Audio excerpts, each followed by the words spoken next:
So I guess we'll go ahead and, let me see here, Tatum, Mr. Williams just left the room, Lovington, Eunice, Jow, the school districts. Anyone here from the Jow School District? No, Mr. Snyder is going on vacation. I heard that, okay. I wasn't sure if he was going to send a school board member. No, not that I'm aware of. Okay. County's here, and the junior college is here. See Hobbs. Great. So, a little bit of, I guess, if we could, let's go around the room, and so everyone knows everybody, introduce themselves, kind of go around the room and tell us who you are and where you're from. I'll start, Mike Gallagher, County Manager. Ron Hanks, Superintendent Eunice. Ron Black, Lea County Commission. Marty Warren, Eunice City Manager. Manny Gomez, Fire Chief and Acting City Manager. TJ Parks, Hobbs Schools. Steve Rick, Economic Development Corporation of Lea County. Ma'am. Sheldon Sharp, President of New Mexico Junior College. Scotty Coleman, New Mexico Junior College. Joe Cole, City Councilman in Jow. Marilyn Burns, the Mayor of Tatum. Monica Tatum, schools. Ian Gandy, Lovington School. Pat Chappelle, and JC. Okay. Sam Cobb, Mayor of Hobbs. Rebecca Long, County Commission. Mr. Williams. James Williams, City of Lovington. Wyatt Duncan, City of Lovington Public Works. Well, thank you everyone for being here. When we had previously got together, I would characterize that or describe that as sort of a planning meeting where we talked about we were going to have today to get together and each entity would be able to share and talk about their priorities for the upcoming legislative session. I believe a number of the different entities in here have passed a resolution of cooperation. Thank you, Mr. Holloman, for drafting that resolution up and disseminating that to the group. We have some new faces in here that we didn't have at the last, kind of when we first got together, sort of a planning session. But I think what the county sees in the value of us being able to get together in this type of forum is that it allows for each entity, one, to be educated on what are the priorities and issues and challenges that our neighbors are facing. So for instance, the county, we have an idea of we know what the county's facing, some of the challenges that we're facing with our roads, with our detention center, with this facility. But we always welcome the opportunity to learn about what are the challenges or concerns that the other entities, the municipalities, the school districts, the junior college, and the EDC have. I thought it was important to have the EDC here. They have a county-wide mission, and they work with the municipalities, and they represent a number of different private industry here. So I think it's very good that you're here, Steve. Appreciate you being here. So we thought, this would be an opportunity for us to share what our challenges are. We talked mainly about 3 different categories: capital outlay requests from the state, legislative or policy changes at the state level, and then the third item, any type of ongoing funding or ongoing funding or maintenance funding that we'll request from the state. That's probably, particularly, that's probably the case with the school districts. The county will be requesting some ongoing maintenance funding from the state, as we're an oil and gas county. It's something that we are going to be pushing, advocating for, as we have in the past. A continuous amount of funding to help us maintain our roads. So there's a number of different issues. So not only is it a chance for us to be educated, to advocate for one another, but there could be a concern or something that's raised here, and with everyone in the room, together we might be able to come up with a solution. There could be a local problem where we didn't know of it before, and through working together, as we have the Quality of Life Committee and a few other initiatives, we might be able to help each other out here just through some local partnerships. So, does anybody have any questions so far? Okay, does any of that make sense so far? Just want to make sure. Okay. So, when we last got together and what we had emailed is that entities would consider, each of their boards would consider passing a resolution and Scotty Holloman was nice enough to draft that, and there was a resolution of cooperation among the entities. The last county commission meeting on June 8th, the county commission had passed formally adopted that resolution, and then as well as created this committee. Didn't actually assign any names to the committee.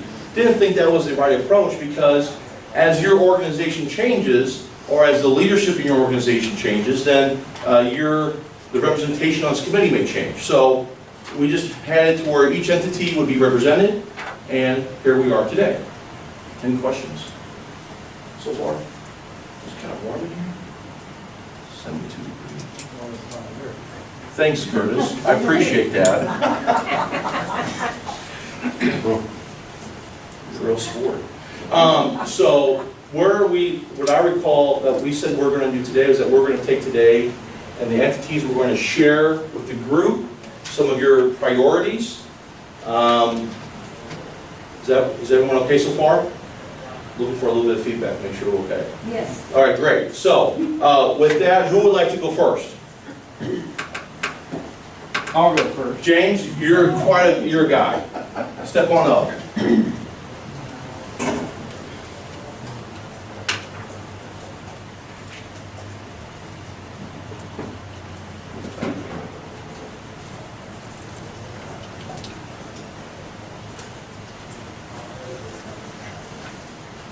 So one of the things that our commission did, I believe it was 2 meetings ago, we did just have a discussion item on our agenda to talk about what we kind of would like to see this body help to support. And we just staff came up with some recommendations on some suggested priorities that we have, if this would ever open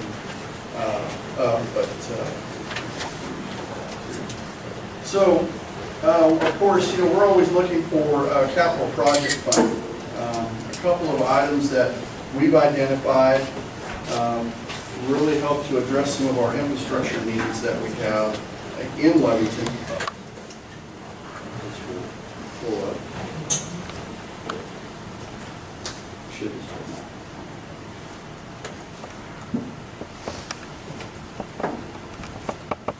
And of course, this does fall in line with our ICIP. We haven't formalized that document yet. I believe municipalities, our final ICIP is due, I think, September 15th. So we're going to have a couple of public meetings, mainly at our city commission meetings, for discussion.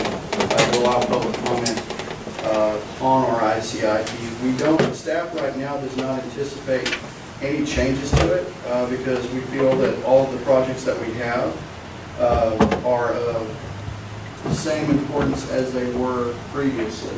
That slide was horrible. So one of the things that we're actually working on, and we did enter into an agreement with Lea County, and that's our Veterans Memorial that we want to have in Lovington. So back in, I believe it was December 11th, we actually formalized that agreement between the city of Lovington and Lea County to have a Veterans Memorial Park located in the downtown Lovington area. So it's a joint project everywhere from the planning, design, to funding and construction. Essentially, the agreement that we have is that the city of Lovington would assume ownership and maintenance and operation of this particular park. Now, I know a lot of people are dead set on a Veterans Memorial, and just kind of looking at it from a big picture perspective, it's going to be a memorial, but we want to call it a memorial park. Because there's actually more funding opportunities out there for a park facility. So we're looking at this from, yes, it's going to be a veterans memorial that respects what our Lea County service members have done, whether they've served, whether they paid the ultimate sacrifice, but we want to make sure that we have this project funded, whether it's federal funding, state funding, local funding. So we have a 5-year timeline that Mike and I have worked out. So one of the first things that we're looking at is some planning and design. We're estimating that this is probably going to be about $300,000 to hire a firm to do the job right. Of course, the next steps that we have is property acquisition and some site improvements to get it ready for the construction, and then final design and then the construction. So we feel that 5 years is a very realistic timeline, but one of our priorities this year is just to get that planning and design funds so we can, the professional services as far as site assessments and all of those done so we can actually get this project moving forward. Another priority that we have on there, we've actually, I'm pretty proud to say that Lovington's moved forward with knocking out quite a few of those projects that have just kind of been dead in the water for the past decade. But we have a couple of other municipal facilities. Some are new construction and a bunch of rehab. One of our top priorities, of course, is funding for our municipal sports complex. Right now, we don't have anywhere for our youth or even adults to play soccer or football, like flag football, at a dedicated facility. They have to use our softball fields or our baseball fields to do this. Well, the city did acquire some additional property on the west side of town, about a 15-acre site that we are, actually it's dual use, it's a drainage facility, but at the same time we want to build this sports complex. So getting the funding identified for that. But then if you look, our youth center and city hall, we're dealing with an aging infrastructure. Our youth center the other day really hit home. We're having to replace a main sewer line in that building. That building was built in 1965.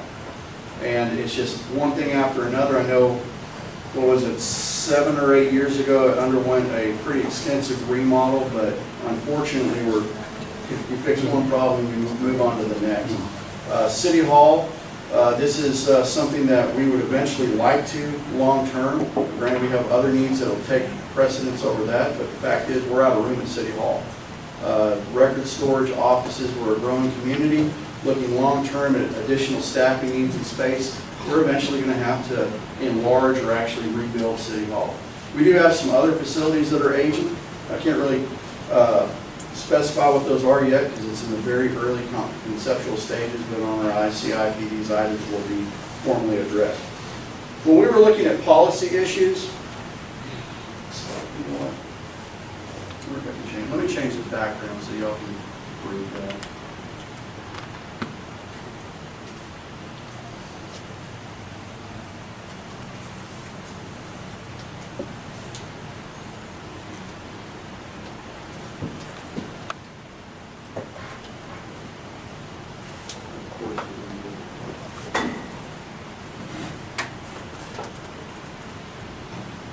Maybe a little bit better.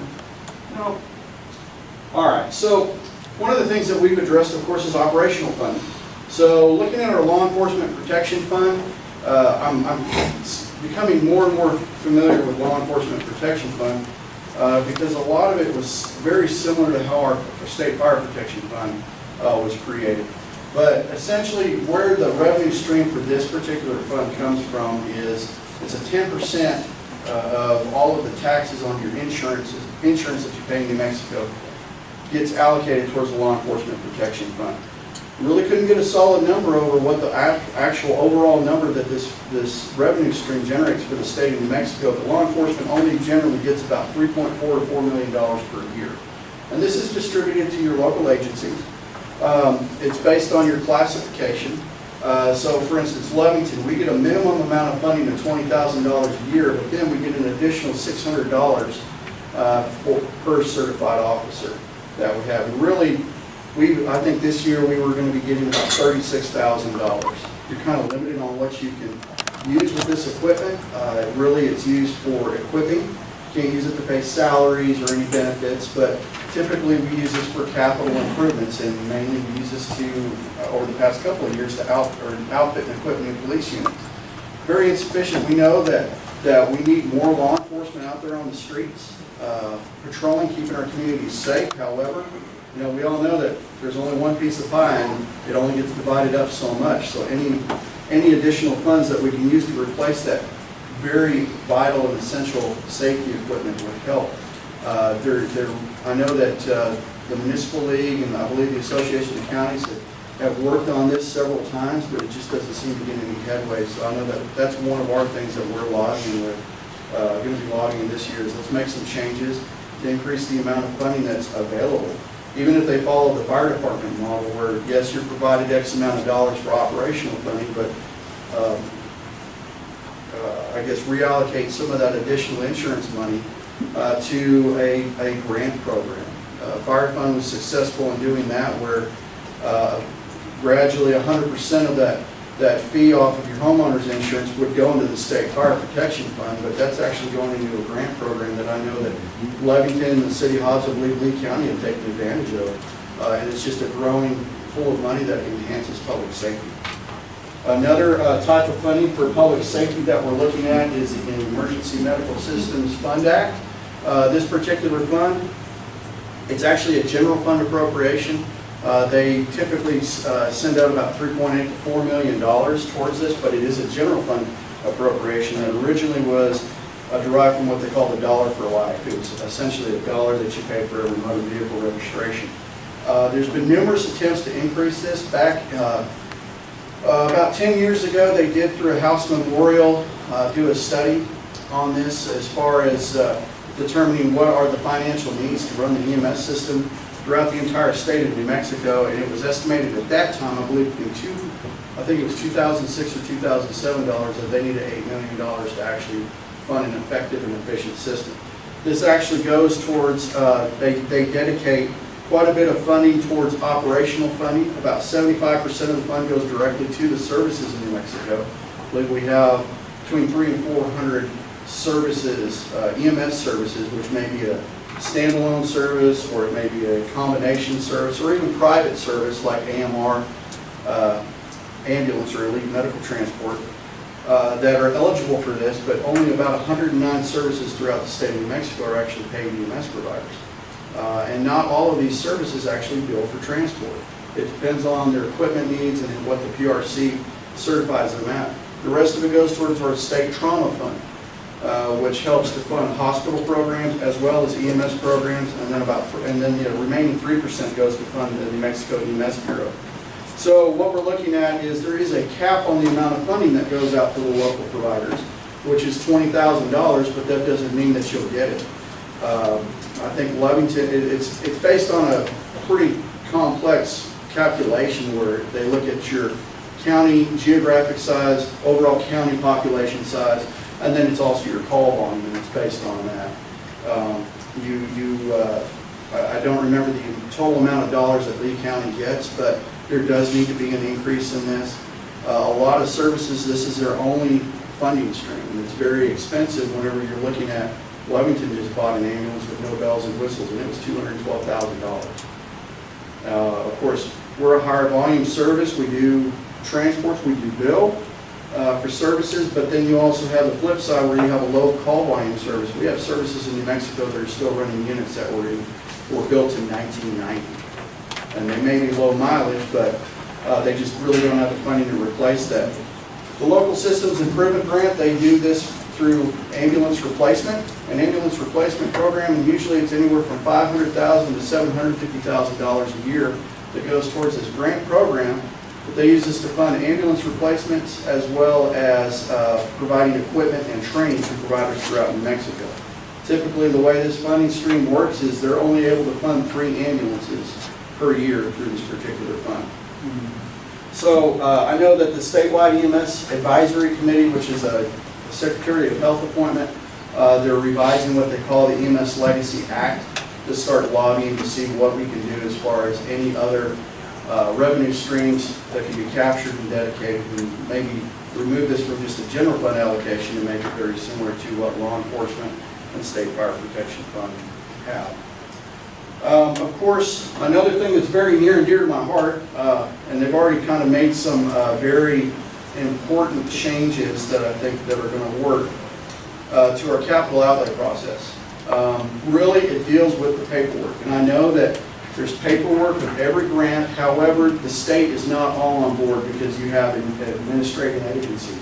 In Lovington, we have a couple of different grant programs that are funded, whether it's the Department of Finance Local Government Division, New Mexico Environment Department, and NMDOT. The state made quite a bit of an investment in what they call the Capital Projects Monitoring System, where you electronically upload all of your updates, the project on the progress on the projects, but then we have to turn around and enter the same information on a paper report that we either have to mail, we have to email, or oh no, don't worry about it at all. In addition to that, we also, whenever we do make our capital outlay request, the same information is entered into our ICIP software. I did attend the ICIP workshop last week. They are making changes that in this next fiscal year, we won't have to do paper reports. And I'm like, great, well, can we move that data over here? There's a lot of duplication of effort as far as what we have for our current existing outstanding programs. going to take amendments, but part of the issue is just making sure that everybody's on the same page. We also have that 2013 executive order on capital outlay appropriations in your audits. Really, that is, a lot of that is left up to the interpretation of the administrating agency.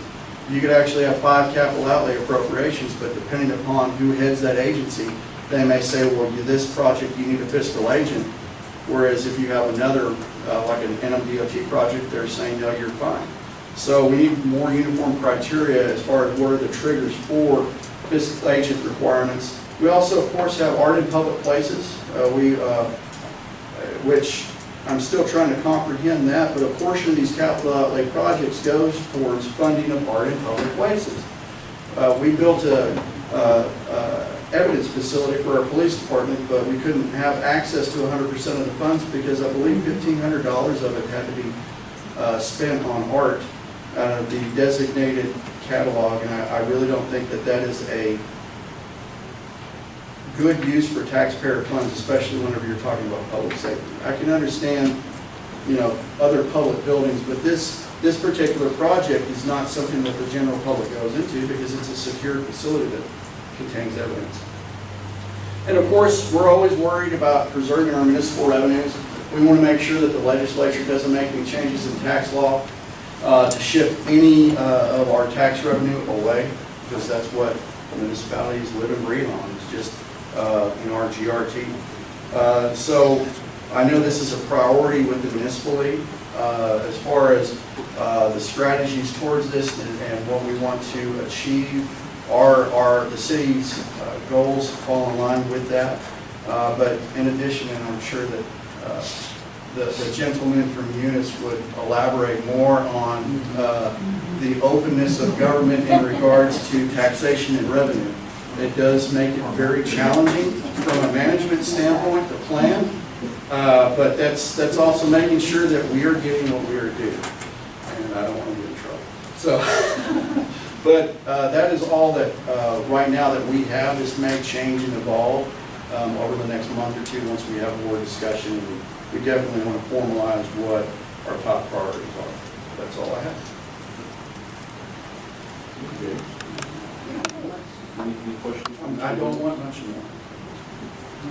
I think, just if I may just add on that law enforcement protection fund, I think that, there is momentum at that level.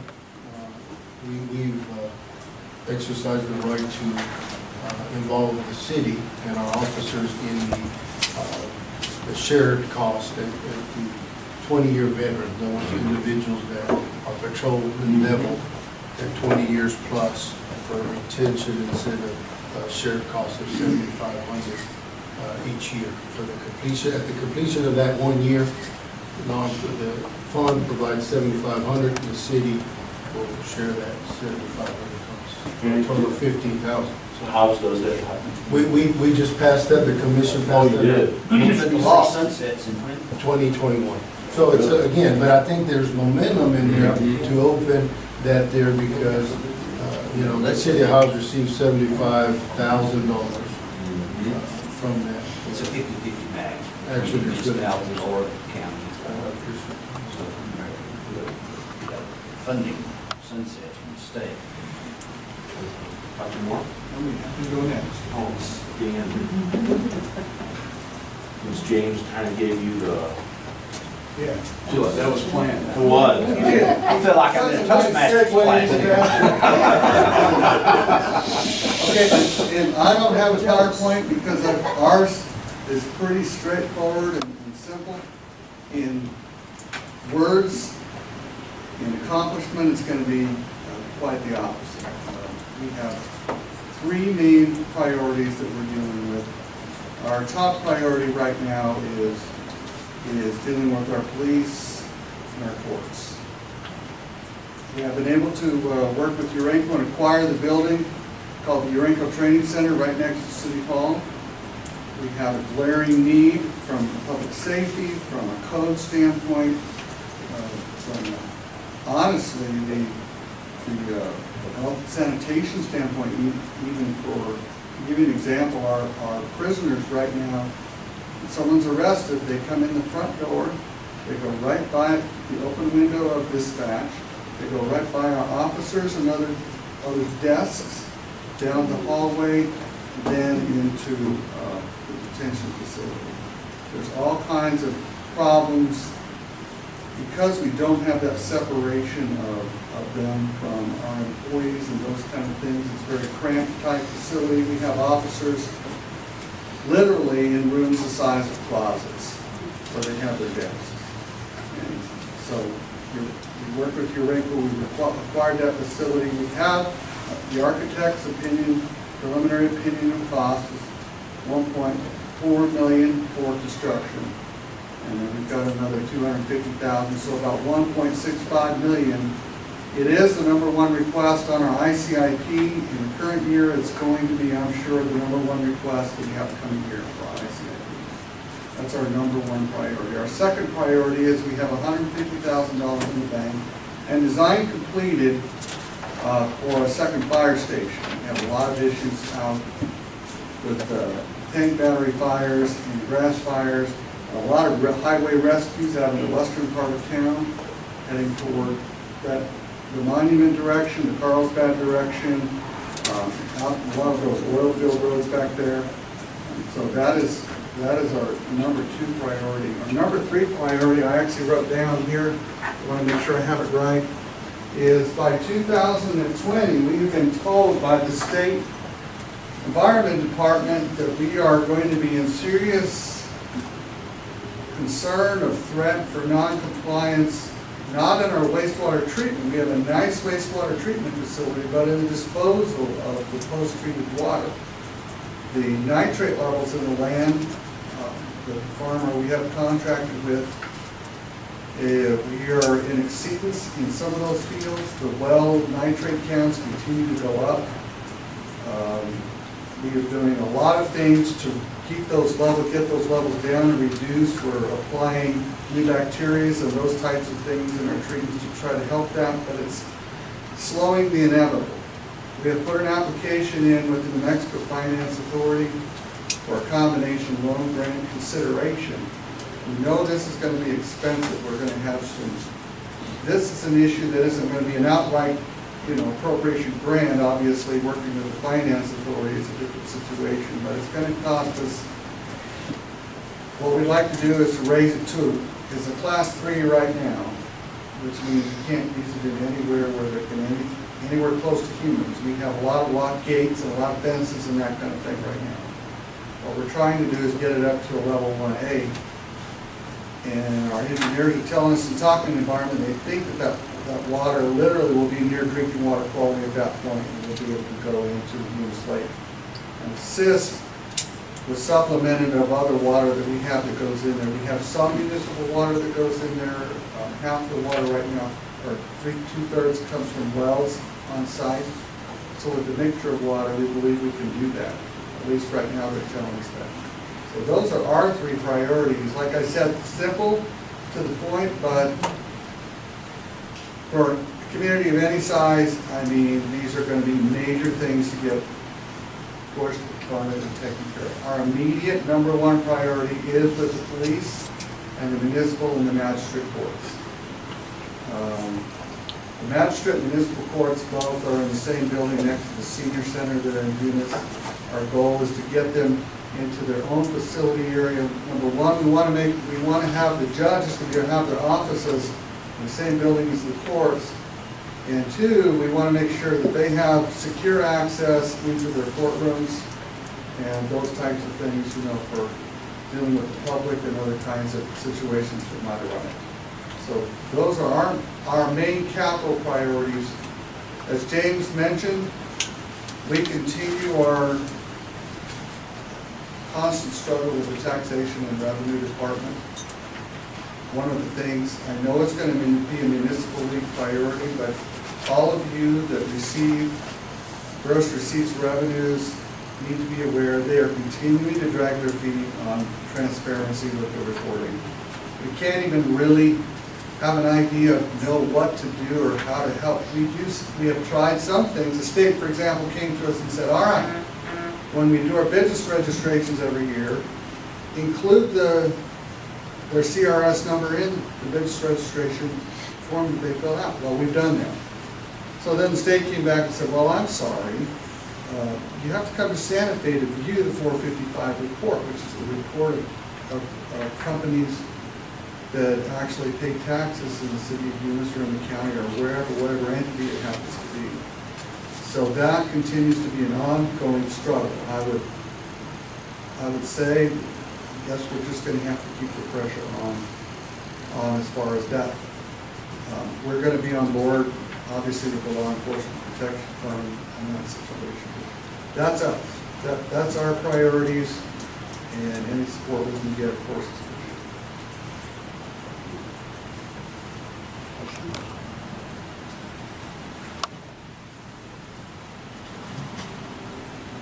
We want to go, Sure. I'll volunteer.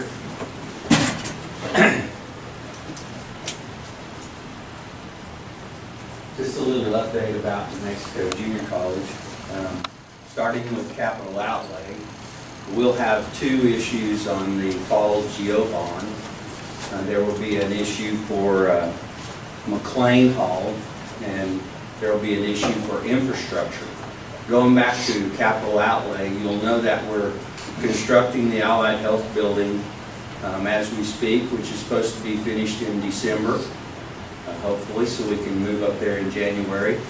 Our cohort of students in nursing has gotten so large that we had to take a bay out of automotive and put 48 students in automotive so that we could do the next semester of nursing. So the new building will accommodate cohorts of 60. So we're hoping that when that building comes online, then we'll have the opportunity to accommodate the class sizes that we need to for the community. But right now, where we are in McLean Hall is not big enough for all the nursing students that we have. The first GO bond will be $2.5 million for McLean Hall, because what we'll be doing is renovating and repurposing McLean Hall for cosmetology. Now, I was told by Dr. Burke at the very first summer meeting that I went to 2 years ago that we could not add any more square footage at New Mexico Junior College, that our square footage is higher than anybody else in the state in terms of per student square footage. So he said, you need to look at repurposing, you need to look at renovation. So what we'll do is, if you know our campus, right now, cosmetology is taught in 3 different areas. The main group is over in Watson Hall, over by the theater, and then there's a small group over in Heidel Hall, which is our high school group, and then they also have to go up to the second floor of the library for classes. So we'll take all 3 of those pieces and we'll put those in McLean Hall when we renovate it from the GO bond. The second GO bond is an infrastructure piece, and it really has 3 pieces. Of course, New Mexico Junior College operates off a central plant. Some of our air handlers that we have are the original air handlers in some of our buildings. We've got about 5 left that need to be replaced. Also, there's a software update. As technology changes, there's a software update that's available so that we can better manage the temperatures across our plant. Another thing that's in the infrastructure piece is our fire alarm systems, and I'm sure you all know that over time fire alarm systems have changed, that the technology has changed. What we need is our fire alarm systems to communicate into one central hub, so that if we have an alarm go off, that one person can be monitoring what's happening on the whole campus. And right now it's kind of piecemeal because we've got systems that were installed by different companies. And then the third piece of the infrastructure, and I'm sorry I don't have my prop, I had a piece of galvanized pipe about this long that came out of the ceiling of my office, and it had a pinhole in it, and in the inside of it you could see all of the mineral deposits where the galvanized pipe was just filled up by minerals. And that leak came down in my office and ruined the conference table. But what we figured out is in all of our older buildings on New Mexico Junior College, those galvanized pipes have the same issues. Our greatest concern probably is Castor, because it's got the big wood floor in it. But you know, we've got several buildings that have galvanized pipes. So when we pass the 2 GO bonds this fall, those will be the areas that we will be addressing. The next thing will be when we move cosmetology out of Watson Hall, which is there by the theater, is the repurposing and renovating of all of that space around Watson. So you can kind of see in the facility plan, we're just trying to continue to create good spaces, good educational spaces for our students, and give them the opportunity for our faculty to have a great experience. Moving legislatively, one of the things that I continue to try to figure out is the formula funding. You know, New Mexico, the New Mexico State Legislature, they take 40% credit for our mills. We have a 5 mil tax support locally, but they take 40% credit. So when you look at the charts that show the FTE and the formula for different colleges, you can look at Roswell, who'll have an FTE of about like we do, about 1,600, 1,700 students. And their appropriation will be 10 million, where our appropriation is 5 million. And then you look at Mesa Lands, and Mesa Land has 400 students, and they'll get 3.9 million. So when you look at the formula funding for New Mexico Junior College, it's kind of skewed to the point that they take credit for our mill levy. But we were told at Carlsbad last week that formula funding is one of the things that the LFC is going to look at this session. Because they have more money, they're going to look at the ways that that money is distributed. They, in particular, like outcomes-based. They like to know how many students get certificates, how many students get associate's degrees, how many students complete courses, and so on and so forth. This is maybe one place that the school districts could help us a little bit, because we have a lot of dual credit students that take quite a few hours and then they transfer off.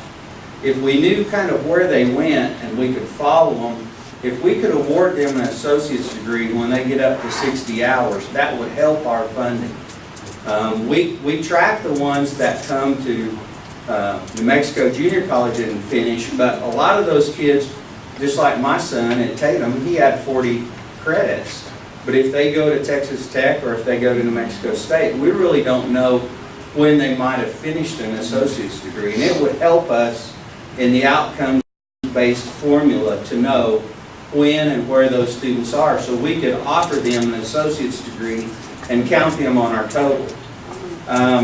The other thing about formula funding, and you can talk about outputs all you want to, but my experience is you can't go completely to outputs. You have to have a certain amount of money that is paying you for inputs, because when a student comes in the door, there are a lot of services that you have to provide, whether it's counseling, whether it's financial aid, whether it's your registrar's office. There's a lot of office business that has to occur before a student gets into college.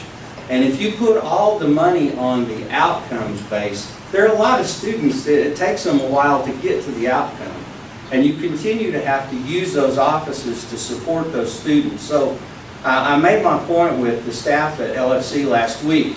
I'm not opposed to outcomes funding. I think that there's some incentive there to get colleges to move towards output. But at the same time, I don't want to move completely away from serving the students as they come to our door, because inputs are important. Probably the legislative piece that we're going to work on, maybe the hardest, the most priority, is workforce training funding. The state of New Mexico provides a pot of money of about $400,000 for workforce training. And we have a training and outreach building that Jeff McCool runs, and we do our CDL training, our oil field training, safety, instrumentation, we do EMT, phlebotomy. We do a lot of short courses that the students pay for, we pay for the instruction. They're not credit classes, so we don't get credit funding for them. What we get is they take that $400,000 and they divide it among the colleges based on how many students you serve. Well, when I came here 2 years ago, New Mexico Junior College was number 1, C&M was number 2, and San Juan was number 3. Well, C&M and San Juan have passed us, I think because they probably figured out new ways to count their students. But we're number 3, and when you take $400,000 and divide that among all the colleges in the state of New Mexico, our piece of that pie is not very large. And that's a significant part of our support to Lea County, because that's workforce training that we're providing on time, on point, and getting those workers back in the field. So I think our number 1 priority is, and we talked to LFC last week, is let's see if we can't get that workforce training money up to be a little more significant. And then the staff member told me that he was going to work to validate some of those numbers that were coming from some of the other colleges, because he thought maybe some of them might be gaming the system a little bit, so imagine that. But anyway, that's my report.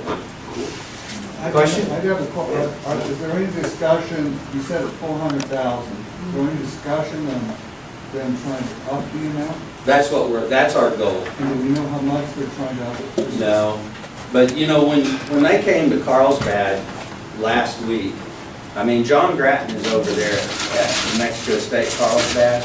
I mean, the workforce training we do that supports the oil patch is very significant.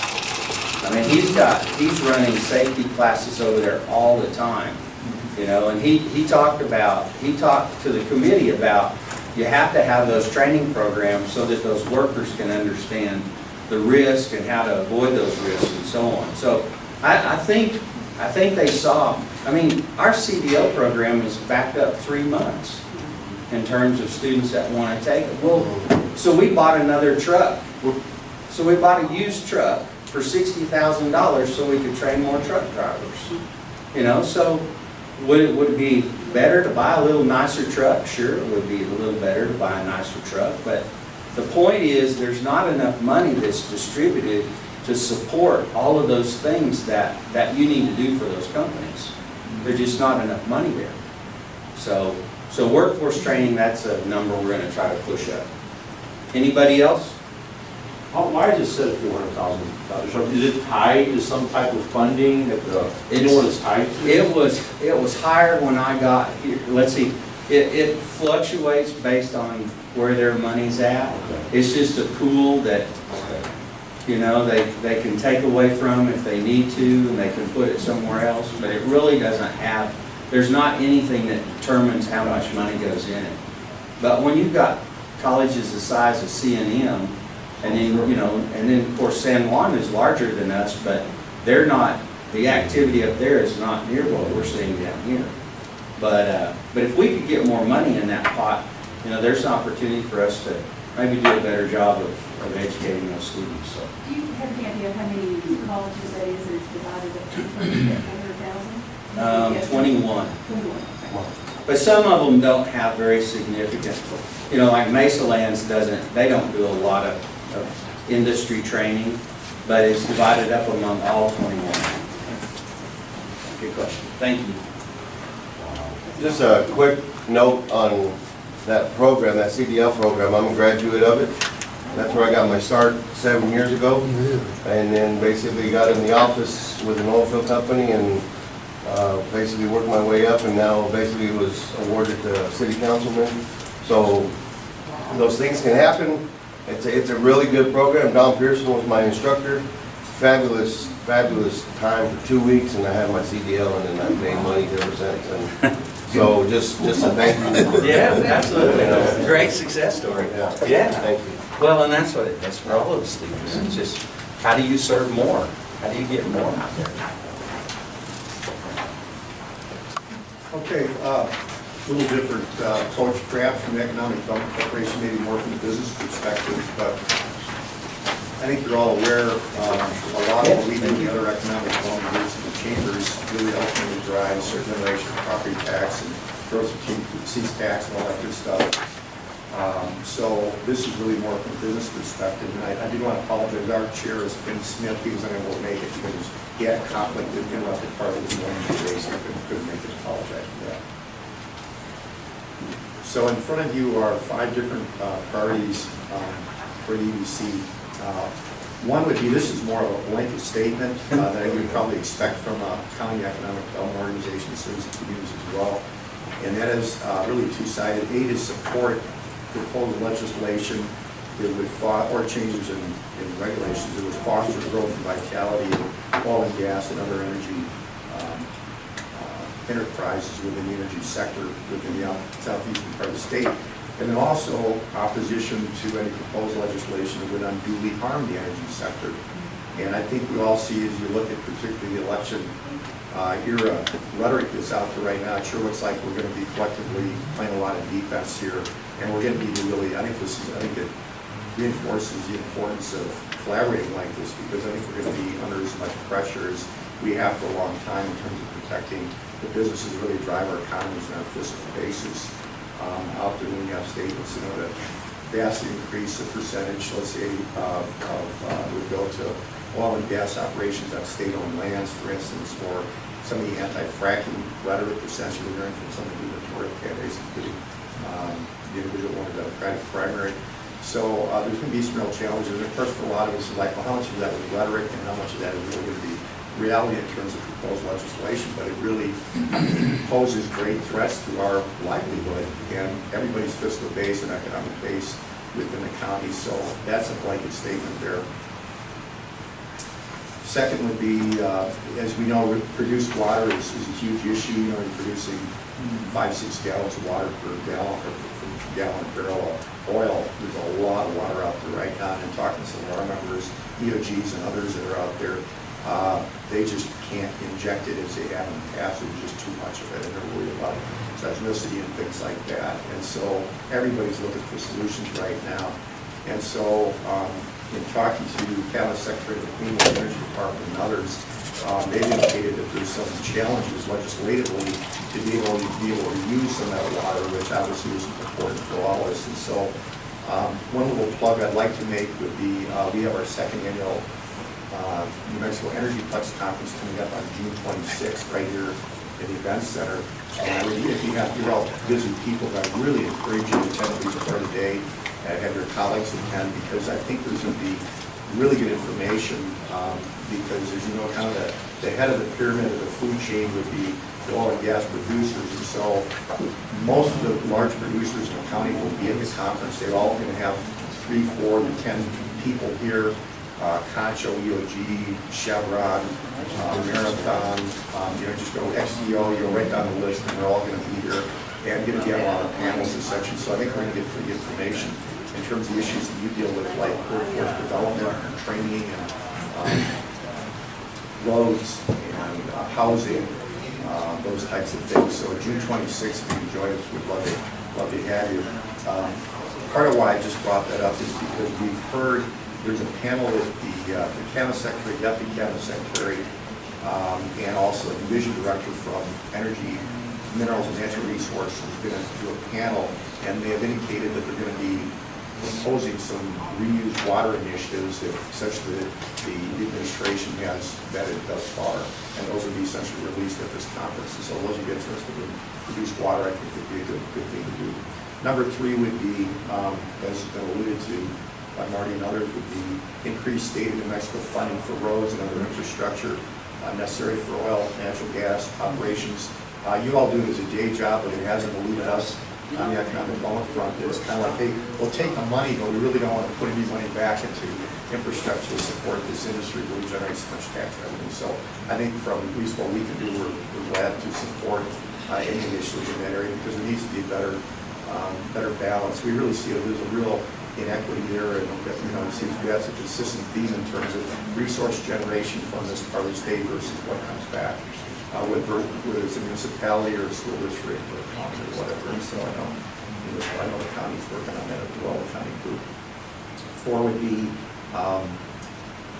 we are increasingly hearing, as you are, the need for workforce training programs and education at the K through 12 level, as well as the junior college level. And so we feel that not only this is a critical need at this point, but I mean, clearly it's going to become more and more of an important need for us as time goes on. So one of our board's priorities would be increased state support to workforce training programs, provide critical skills required by Lea County businesses. I think at the conference, you're going to see on at least 2 panels a lot of discussion of workforce training. We've asked the companies specifically, not only the producers, but also other services companies, what do you need? What jobs are you having a hard time filling? What are the skills that you just can't seem to get? And what can we do? What can our K through 12 systems and also our junior college do to better support you essentially? So there should be good information. And then 5th would be expanded applicability of state economic development incentives programs to the energy sector. If you look at the state incentive programs, most of them cannot be applied to production of energy. And in some cases, it may make sense because I think the feeling initially was, hey, the minerals are right there in the ground, you're going to do it anyways. But I mean, as you know better than I, there's a lot of operations, particularly where we're located, borders, we are on the east and south by Texas. They could just move across the border in some cases, so it's a lot more competitive than let's say in other parts of the state. And so these jobs, as we know, I mean, they pay really well. They're kind of like manufacturing jobs like 40 years ago. I mean, where you can support a family, that type of thing, and to not be able to use those state job training incentive programs to train people for those jobs, it just doesn't make a lot of sense. One thing we've seen would be in the last couple of years, there's been a movement on a couple fronts to enable some use of some programs for things like midstream facilities, like natural gas processing facilities. And one that we've been working with Mike and County a lot on is really represented maybe 3 or 4 midstream projects that are out there right now. They don't employ a lot of people, like 20 jobs roughly, but these are $250 million investments. And so what that does, particularly I think the school district side, is pretty important because you're going to put out $250 million investment in making really generate a lot of revenues for counties and the school districts. Those entities that are most dependent on property taxes. On the municipal side, the GRT, just on the purchase of that, it's just pretty immense as well. So we're fighting for those. I think, as you know, more of those are crossing the border into New Mexico, but we need to be able to use state incentives to compete. So we've looked at industrial revenue bonds, and we'd like to see other tools like LEDA, local economic development act, that could be applied to enable those facilities to be in our county versus across the border. So that's pretty much it. The other point I want to make, and I apologize for us missing the first meeting, is many of you looked around the table, maybe half or so, or almost half, were at evening with Lea County last year. So that's the event where it's scheduled for, you have to schedule it around the dance January 31st in Santa Fe. And so essentially we, realizing we were going to be part of this consortium, appreciate the invitation, realized we need more space because we're anticipating, because we're all going to be probably playing a lot more collective defense next year, that evening with Lea County and the meetings associated with the receptions are probably going to be increasingly important. And we maxed out on the end of Loretto last year at something like 187 people. So we're looking at like, we loved the end of Loretto, but the feeling was we need more of us out there to be able to articulate what Lea County depends on economically. And so we just shifted over to El Dorado. And so, yeah, so we have more space. But if you put down January 31st, obviously we will, I think DVC and our board, we'll host that, we'll get sponsors for it, and we're going to need probably a larger show of force even than we have in the past. So that's it from our standpoint. Unless anybody's got any questions, Mayor. Just a comment to add to, Steve, you and I are working on a number of economic development projects, and it appears to me that some of the IRB legislation and some of the legal legislation is a barrier to some of the success as it relates to that. So I would like to have that be part of your work package too. It benefits all the county and all the cities. You know, we've had some things that we could not use IRBs for. Right? We could not use NEDA funds for. We're talking 250, 300 jobs kind of deals. So if it generates substantial property tax revenue, then generates substantial gross receipts revenue in the area. So I think that's one thing that I would like to add to your package if you Okay, we will do that with broaden, we'll seek to broaden what would be permissible in those programs. I thought it was good also, Steve, I appreciate you including the infrastructure, the roads and oil and gas. I thought it was also good that you included, you know, touch base on the produced water aspect. I think that's really valuable. You know, we want the economy to grow, at the same time, we need to see more work in that area for this area. So I thought it was good you guys There's included two or that. three super majors There are. that if they could get any type of IRB funding right now, produced water does not fall under the proper classification for an IRB. They would be willing to joint venture, and I'm talking probably $1 billion project, that they would joint venture. The technology's there, the problem is scale. And so they admitted to me among themselves, that would be something they would be very amenable to doing, but there would be some IRB to do it. It's extremely high capital cost. Yeah, so we need to get those tools modified so they can work down here. And ultimately, again, it all boils back to we really need to defend our economic base. This is what, these are the sectors that employ our people and generate a lot of revenues. Thank you.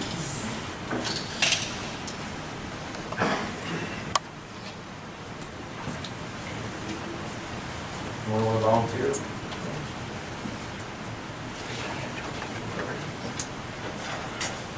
I'll go. Like I said, I'm new to this stuff, so bear with me on some of my, this first time I've ever done anything like this. I've spoken with a lot of people, but that's also kind of new to me. In jail, my name's Joe Cole, I'm from jail, city councilman. The biggest thing that on some of our priorities is emergency fire services. We're so stretched because it's all volunteer, and then going out west in the oil field a lot. And so our people are super stretched. And then that's an in-city thing, but any ideas, anything there that you can give us or Pat, the fire chief, some ideas on how to work on that stuff, and even the police. We just had 2 candidates graduate from the academy, which is good, so they're now on the street. Some of the stuff, we've got a couple water project going on, and then a street project starting soon. So that's good. We also need some more, we're gonna need more street work. If you've seen Jal, it's pretty beat up. It's been there for a long time. And then just some general stuff in town that if you've heard or seen, and you know, Jal's been a mess. And I'm here to say that we're moving forward, we're cleaning it up. We are definitely, we've got new staff in City Hall. For the most part, we're in search of a city manager. We got applications as of last Friday, they looked at them last night. So there's that, there's the moving forward there. We're looking at doing some housing, oil field housing, Signor Lodge is in there. They've been good, but they've also upset some people with some of the stuff they've done, and we've got to trying to keep them online and straight, but they're a huge corporation, so it's being a small town and dealing with a huge corporation that can get tough and hard to do. But trying to think of anything else. Like I said, housing, the long-term housing is really what we're looking at. That's one of our main things, is getting some housing so people will want to come and stay and live. Like I said, I've been there 7 years and bought a house. I'm actually paying it off this week. So that's in 7 years to pay a house off, that's pretty good. You know, even though, you know, it was under $60,000, but that's the same house I had in California for 200 and some odd. And then I've made actually more yearly than I did in California. So, you know what I mean? So it's one of those things where Jal can be a good place to live if you come and you plant your feet and you get into what you're doing. And then if you gain to know me, you get to know me, I'm not afraid to get out there and work. I'm not afraid to get my hands dirty. And then there's a lot of people in the town like that. So just coming to this meeting for the infrastructure stuff we're talking about, the streets, the water projects going on right now is gonna help General Camp get it back up to normal and regular water pressures and all new piping, all new, on that side of it, then we're doing some on the other side of town also. Any questions? That's basically, I'm simple as, keeping it as simple as I can, because like I said, it's one of my first times out. Any questions on gel America? Like I said, I've got a business there myself, a little diner, so it's a good little growing place. I mean, we've done Cole's Diner, Heaven in a Cup. We used to Heaven in a Cup / now Cole's Diner. My wife runs that daily, and it's busy. I mean, it's basically from Tuesday to Saturday we're packed, even with the other 2 restaurants in town. It's a mess, you know. But good stuff, good people. Like I said, it's a good community. I'm very involved on I hate to say the other side of my life, but the main part of my life with First Baptist there. I mean, that's my main drive in life is to see one of the issues in jail, and I'll tell you, I'm going to say this out loud, is all this oil field traffic coming in and people with all the RV parks. I'm sure you've seen it. If you haven't, I'm saying it out loud. Everyone's complaining about all these RV parks. Well, those are human beings. Those are men and women that are coming in to work. They're human beings. Well, Jesus doesn't seem any different whether black, white, woman, man, from Mexico, from wherever. He sees them all the same. That's what I'm trying to stress to this town. See these people through the eyes of Christ. Do not, and then if you see me at all subs, shaking people's hands, talking to them, how are you, where are you from, what's your name, you know, go eat at the diner. I mean, there's sales there, but there's also just friendships, great, building relationships, and I believe that's what jail needs. We need to build that relationship as Stephen, our mayor, Stephen Aldridge, is doing a fantastic job. He's done a bunch since he's been in office. Hubert Quintana is our temporary city manager. He's doing a fantastic job. He's really helped. We've gone through with our budget. Everything's going there. Everything basically got passed as the last one, which is a big hurdle for jail at this point. Gross receipt tax, phenomenal. You know, and, I believe the number last night was $120,000 for the month of May. So, I mean, that's phenomenal. So just, again, I am the salesman for jail, but I don't have to sell something that's good. Kind of like I said about Jesus, I don't have to sell Jesus. He'll just, you know, I'm an example of, or a reflection of Jal and Jesus together. So just understand that if you come down, come see us, and show, basically, and I've talked to Mike and Don come down last week for the Chamber of Commerce. Well, that's another hat I wear as president of the Chamber of Commerce. So it's one of those things where many hats. I got a big head, as my wife said. Many hats. But just come down and see us. Give us some ideas. I'll leave my number, and then we can, you know, you can get a hold of the city hall or mayor or myself or Mr. Quintana. He'll be here till the end of July, and we will have a new city manager before that. And so, any questions? We need more homes. We need more homes. The one thing about the whole housing thing is the old elementary is going to be torn down because we're doing we've got all new schools in process. The old elementary is just going to get torn down, leveled out, and housing, that's the intent, is to put housing, whether it's 10, 15, 60, we're not, at this point, we're not sure. As many as we can fit. But then the idea is, what's the range level of how much somebody can afford? That's what I'm saying, but- Pay it off in 7 years. Yeah. So, but that's all I got. Thank you guys, appreciate it. Thank you.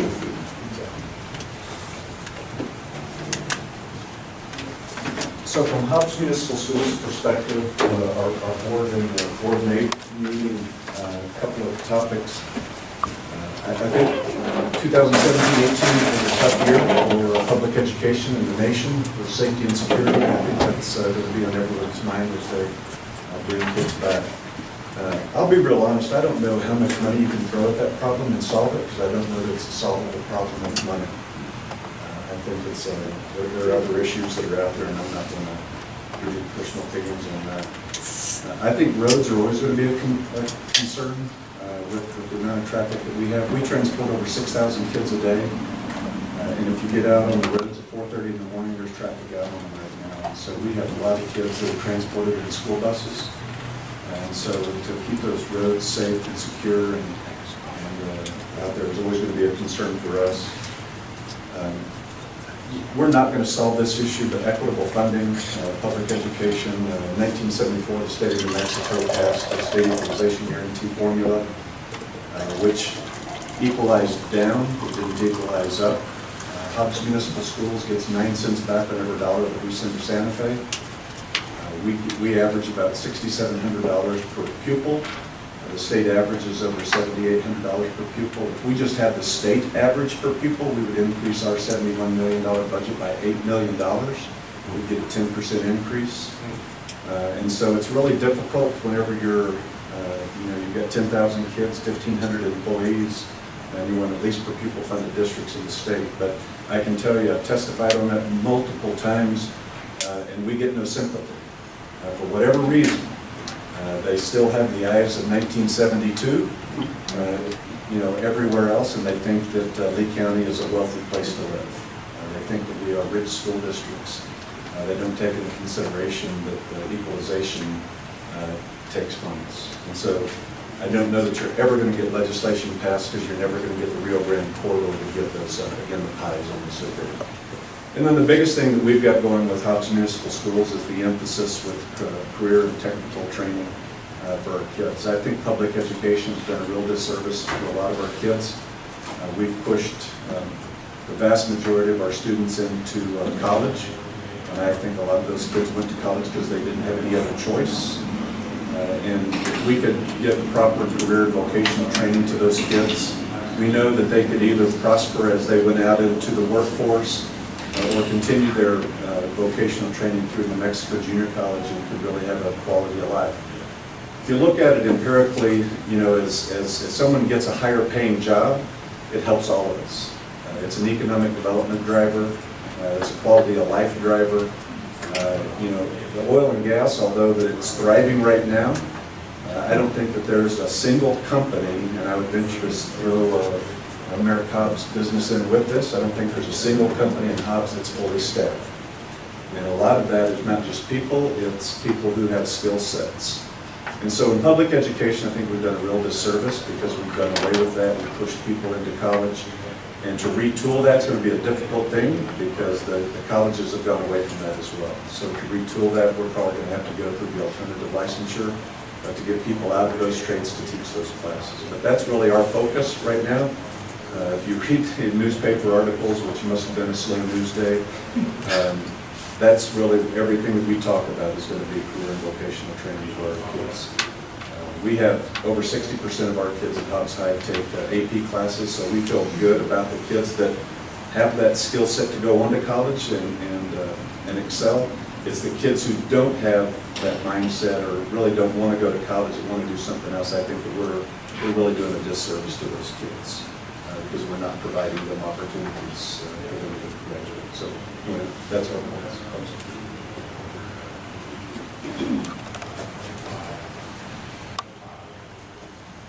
Mayor Burns? Well, maybe I can do that.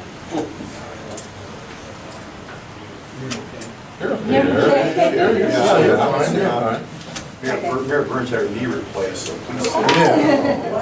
Wow. Basically with Tatum, right now, we're working on our water and sewer. We went out for a CDG grant for $750,000 to replace. We did an asset management program so that we know where our old lines are, and where we need new lines, where we need new meters, and basically that's what we've got to work on is our water and sewer. we are building up our police department now. We do have a good chief. We do have, I guess, the first lady chief of police in Lea County. And she's doing a good job, and her officer is doing a good job, but we do need a third officer. We had, gross receipts kind of killed us. We had to cut people's salaries and cut their hours of work, but we gradually brought back their salaries. And we also, because the state said they're going to put a freeze on raises next year, we went ahead and gave them a raise now because of the freeze that's coming up. So I don't know why the state's freezing everything, but you know, so far our gross receipts are doing okay. They say in December we better watch out because they may go down. So, you know, it's just a wait and see, try to work, try to do the best we can, and try to make improvements. We do have a capital outlay to do our water tower for 110. We're waiting on the bonds to be sold. So, I mean, water is what we're working on right now. And so, but everything that everybody else said is already. So. But that's basically what's going on the table. Thank you, Mayor. I'll follow up with Tatum Schools. Mr. Superintendent, go ahead.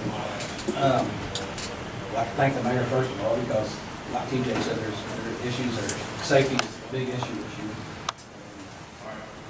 One of these new officers she's talking about has spent a tremendous amount of time in the school. He said next year that he's going to be there a lot. We're going to try to figure out a way to help train that. I think one of the things we deal with is unfunded mandates in the legislature. Pretty much at $125 they required us to increase in spending this year. They sent us 75. So for every 125, they sent us 75. And Tatum, unlike most of the rest of the county, is dwindling in size compared to, in terms of schools, we're down about 65 students in the last 4 years. It's really hurt our budget a lot. So we've dealt with it. Last year they came in and took $170,000 out of their savings that we had. So anyways, we're down to just getting by now.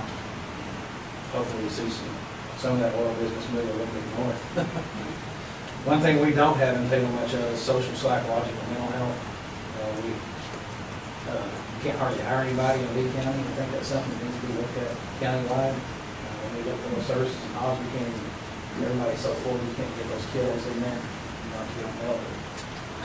Very, very lacking in Lea County. I guess the only other thing is we're going to be looking at trying to do an activity bus. We did get a legislative appropriation this year to help us security. Again, reiterating what TJ said. I put a committee together to look at it. We've got 45 different proposals. So, there's no answer that we can find to solve it. So, but we are going to spend the money and best, figure out the best way to do that. Present that to the board. But other than that, we need an activity bus. We're at 330.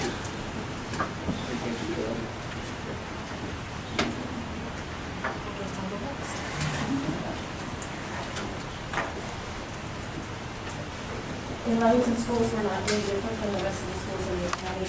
Our number one right now, of course, is safety. And as TJ said, we really can't, how do you throw money at that and fix it? It's a very big issue. We have an SRO in our schools, partnership with the city, which is a huge help to us. Not only their presence for safety in our buildings, but also building the relationships with law enforcement and building that environment of trust. So if you see something, you say something, and getting the kids to do that. Like Betty said, we are looking at, we need mental health assistance, truancy assistance. Those are things that we struggle with on a daily basis. Hopefully we can solve some of those issues if we had more mental health assistance in our county, in our schools. We do have a school-based health clinic. We have one provider there for mental health. She's there all the time. And we even transport students there to make sure that they get their services, and parents don't do that, aren't able to do that later. So that's a big help that more and more is needed to try to help the mental state of our kids. When we are looking at homes in chaos, we see that in the schools it carries over, and so then we're dealing with those consequences of that and trying to be proactive in helping students through tough times. So safety is a big thing as far as mental health, but also hardening the schools, fencing, door access. We are right now changing door access over the past years on at least 2 doors for each building, so that we can tell who comes in, who goes out, and have an immediate lockdown system if there is a threat in our schools, which we always worry about. Again, staffing for truancy and mental health, our courts are overloaded. They will tell you, they don't have the capacity to deal with truancy. They have other pressing issues that are going to come before that. So I understand that, but at the same time, that's tough for schools on how do you get kids to the school, and are there any consequences for that? So we're working hard on engaging students in school through things like career tech education, where those kids, if they're not college bound, still see relevance in school and a reason to come to school because it is going to better their lives. So the partnership with the JC is a big thing to us, and working on even expanding some of those offerings so that all students have a niche in school and have a place to go after school where they can be productive and happy. And then capital outlay, we will need a pre-K facility. Right now, we are unable to serve all of our pre-K students in our district because we simply don't have a facility to do that. Many of our facilities were built in the 1950s. They're in good condition just because our maintenance staff is on top of that and works diligently to maintain. But we don't have space. So as we go back to growing again, we don't have room to bring all pre-K students on. So we just have a DD program in our school system. We don't have a state pre-K at all, which we would like to do, which will expand that, but it will require a facility. We need another school building that would house about at least 250 students.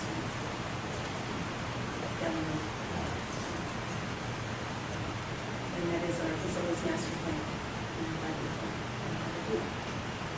In the truancy, are you seeing that? Is there a particular age? Is it more high school kids, junior high, middle school? Is it spread throughout? It's spread throughout, and a lot of that, even in our elementary schools, we see truancy issues, and we work more closely with the families there, and we really start seeing the problem in middle school. Like 7th through 9th grade is probably where students really start developing the habits or where they become a parent as far as like addiction truancy issues. And if they're not in school, then that becomes an issue, of course, for the city. Mental health, that again, all throughout, like little kids, to high school? The behaviors of our pre-K and kindergartners, and I'm assuming this happens everywhere else in Lea County, but we are seeing much more behavior issues, more severe behavior issues that are occurring among students than we ever have in the past. So if we could be proactive with the little bitty ones and start early intervention, whether it's academic or social, emotional, is key. Our social workers, we have social workers in every one of our schools, and we need more. And there's not funding to do that.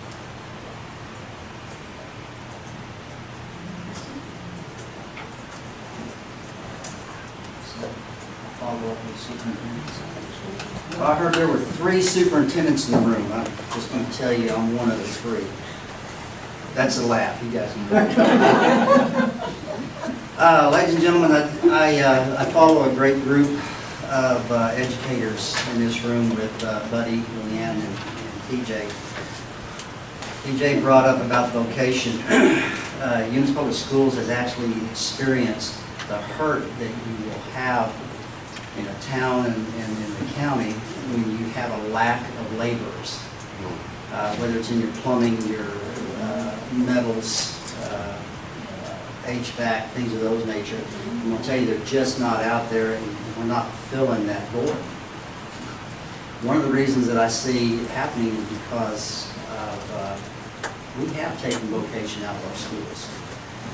I just took a phone call just here about 5-10 minutes ago, trying to bring in voc tech individual in, not going to come to Eunice. Decided they want to stay 2 years in New Mexico and they're out of here. So now I want to segue to another problem that we're facing right now, and that is a lack of teachers in the state of New Mexico. Now, I can't drive that home hard enough, but I want to tell you one of the things that our legislators, and they are, I give them credit for that, to their credit, I will say that we need teachers, and we're not seeing it happen. We're seeing a lack of candidates going into NMU, MSU, UNM. We say it again, we're lacking in teachers. Specifically, math, science, and now SPED. And good luck on finding a vo-tech ag person anywhere in the state of New Mexico. I think there's 7 openings right now. And Eunice is going to have to come up with some type of creative methodology to bring an individual like that in.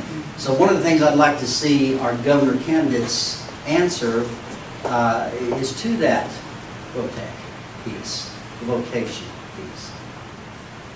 Safety. I do not want to in any way take that away from number one as far as our schools are concerned.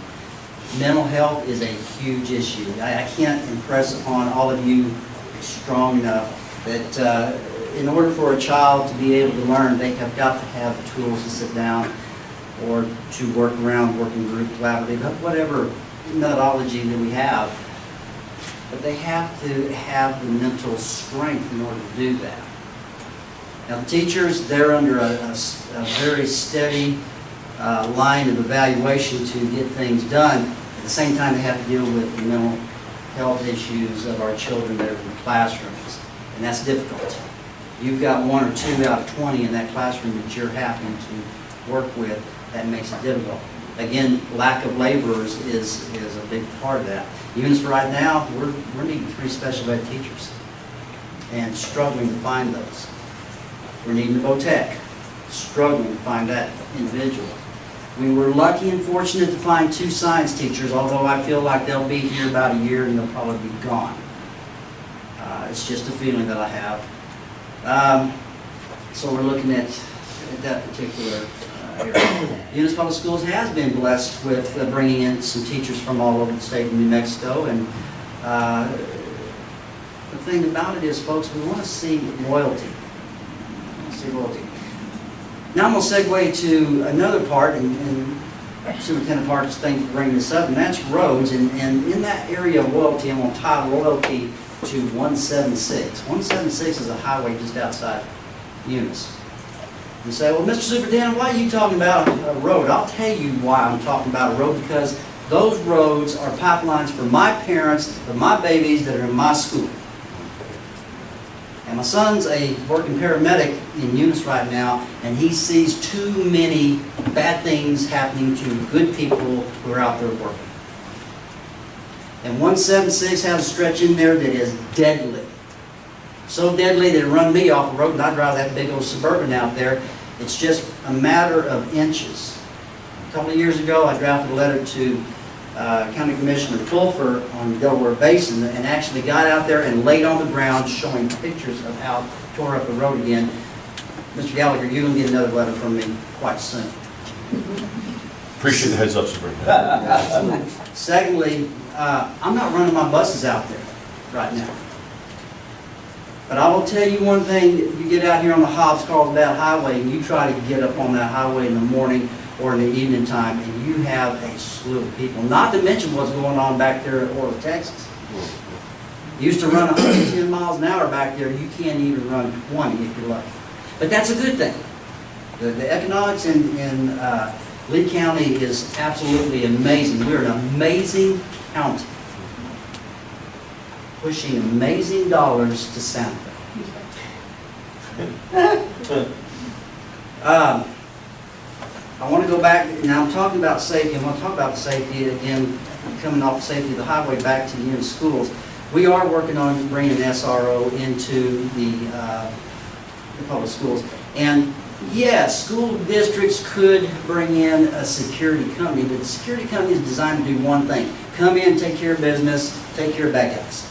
Your SROs are designed to, as Mrs. Gandy just brought up, Superintendent Gandy just brought up, and that is the relationships. Develop a relationship with those kids. If we can get one or two of those, we offset some of the negative things that could happen down the road.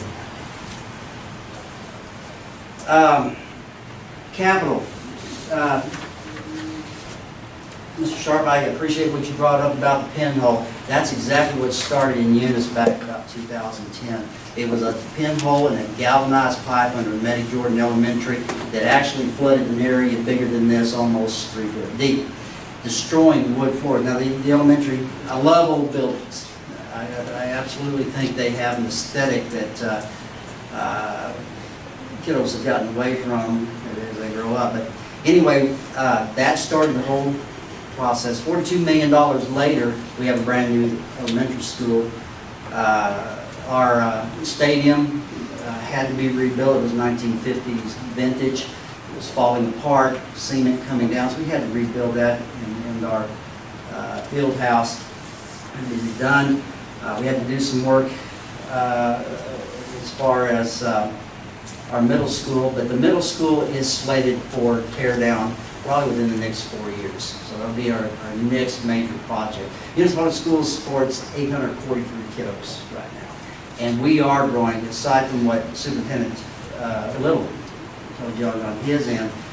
However, Eunice Public Schools rides up and down with the whole field, and I see for at least, I think, this opinion, take it with a grain of salt, I believe in the next 6 years we're going to see growth of Eunice schools, which is a little bit alarming.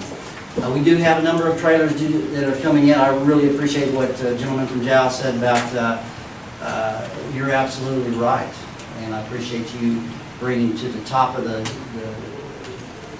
hierarchy that Christ is definitely the only problem solver we need to turn to. But we are seeing a number of trailers coming in. And I had a friend of mine just say here recently, I love what he said about kiddos and trailers. If you got 6 kiddos in a trailer, of course they're going to come up here upset if you're trapped within a 25-foot trailer. But we're seeing that. We're seeing that. And these kiddos are migrant. Okay, they're considered migrant. And they're coming, folks. And not only that, in Eunice, we're landlocked. It's difficult to find a place to land houses right now. And we need houses. Let me say that again. We need homes here in Lea County. Affordable homes. Affordable homes. What is an affordable home? I'd say right around the 75 mark. All the hotels are filled up. You go out to the trailer park out in Eunice, and I guarantee you, I've never seen anything like that. Trailer after trailer. If I want to go out and investigate buying a new RV, I'll go out there, check it out, ask people about it, kick the tires, then I'll go buy me a trailer. Because there's every trailer that you can imagine. So those are some of the things that we're looking at. And back to the SRO, just so that I don't leave our wonderful city out. Dr. Moore and I have worked very hard to create an MOU between the city and the Municipal Schools for our activity center. Our activity center is running almost 365 days a year, almost, we're pretty close, where we have people in and out of there. That's one of the most used facilities, and what we did, we took an auditorium and filled it in, that our community is, they're loving that. My thought process is to enter into another MOU with the city for an SRO. But let me tell you what the challenge is there. The challenge for our officers in Eunice is that we can't quite make the salary that the Hobbs officers make. And we might be able to pull that off in the Municipal Schools, but that makes it another challenge. So, with that, ladies and gentlemen, I stand for questions. Seeing none, I'm going to sit down. Thank you. I do have a comment, Dwayne, an update, because that stretch of 176 is on the group that some of you may have heard of, the Regional Safety Integrated Project, the Highway Safety Group that Representative Brown and some of those have been involved in. It is on the planning, and I'm kind of double checking to confirm right now if it's on their still. for one of the next one or two upcoming fiscal years, get that in on with the purpose. So we're hopeful we can. One comment I make, and I know all of you that have been around here for 10 minutes know this, but we're talking about all the public schools, and we're talking about all the wonderful buildings and things that have been possible in the last few years. And I just want to remind you that I think we're the only county in the state that has active $150 million in school bonds. Public school bonds active in our county. Now, I don't think Bernalillo County can do that. Lea County supports education. And I feel that's one of our strengths. Although it irritates me that the state doesn't feel like being able to contribute to our growth appropriately. And I understand, I know you, I was on the school board when that came in, the funding equalization came in. That's tough, and you are penalized. And I tell you, they manipulated that formula. It doesn't even begin to look like the formula that started. 82 times. Is it 82 times? But we've done, what our school system is today, we've done in this time. Well, I think I'll go ahead and volunteer the county to go next. It's really, we'll go through our items relatively quickly, but I just want to make a comment that it's reassuring to hear, well, it's concerning to hear some of the reoccurring themes, but it's obviously, there are themes here such as roadways and a few others that rise to the top of everyone's priorities, and you're going to hear some of that here in the county's items. We have, our priorities are broken into 3 categories. Capital, we picked the projects that are in our current ICIP. Those include the courthouse remodel, the historic courthouse remodel, expansion of the Lea County Regional Airport, improvements and enhancements to this facility, predominantly on the exterior, on the parking lot in the exterior of this building, and then a Veterans Memorial Park in downtown Lovington. We'll talk a little bit about that. In terms of policy, we have a number of different items that the county has been working towards. Forfeiture Act reform, Commissioner Long will talk about that. Protect county health care funding and tax reform, and right to work. Those are items that Commissioner Black will talk about. In terms of some of the industry and construction and activity that we've seen in the county, on a regular basis, I get calls, as well as a number of our commissioners, that we do not have enough state inspectors, or that the state inspectors, they're backlogged. They have a large workload, and they need to give us more attention. Mexico Association of Counties, in the fall, they typically adopt their legislative priorities. That's something that the county always looks at, and the county will consider a resolution to adopt the Association of Counties priorities. And then moving towards the state highways, an item towards both maintenance and improvement of county roads and greater law enforcement by the state police on our county roads. Those are our legislative policy items. And then ongoing funding, some of the discussion about having a dedicated funding for our oil and gas counties, our roads and oil and gas counties. Next slide. Next slide. Just the ICIP, it shows where our top projects are. You can't see it, if you trust me. Next slide. Our one item that we're working on right now is the remodel of our historic courthouse. We'll get started on that project soon, once the new judicial complex is complete. That'll be this calendar year. Right now we are in the design phase of this building, and we're going to have a lot of nice features to it. What we're looking at in this the upcoming fiscal year, we have just over $10 million budgeted. Our request for the state for this building will be $2.3 million. This will pay for special systems such as fire alarm systems, security systems, door access systems, and well as our FF&E. Next slide. Little history of the historic courthouse. It was built in '36. An addition was done in '57, and in the '80s and the '90s and 2000s, there were various isolated improvements. So one particular office might do an improvement. There was never, since that time, not since the '80s, has there been a cohesive, comprehensive remodel to make that facility safe for our employees, safe for the public, and a comfortable and convenient working environment. It's just under 70,000 square feet. And the exterior, we have some limitations on what we can do on the exterior. Next slide. The exterior is of historical significance. We're going to do a lot. Pretty much, we're not going to gut the interior, but we're going to come close to gutting and remodeling and changing everything out. We have a great deal of asbestos in the building that will be abated. We've already worked on some of that, and all of our restrooms will be, our new restrooms will be ADA compliant. We currently do not have a fire system or sprinkler system in place in the facility. It's something that will be added, and our stairwells are not compliant with fire safety. We do not have stairs that go from the top floor to the basement floor. They are broken up, so it's a great facility, but it needs some attention. Next slide.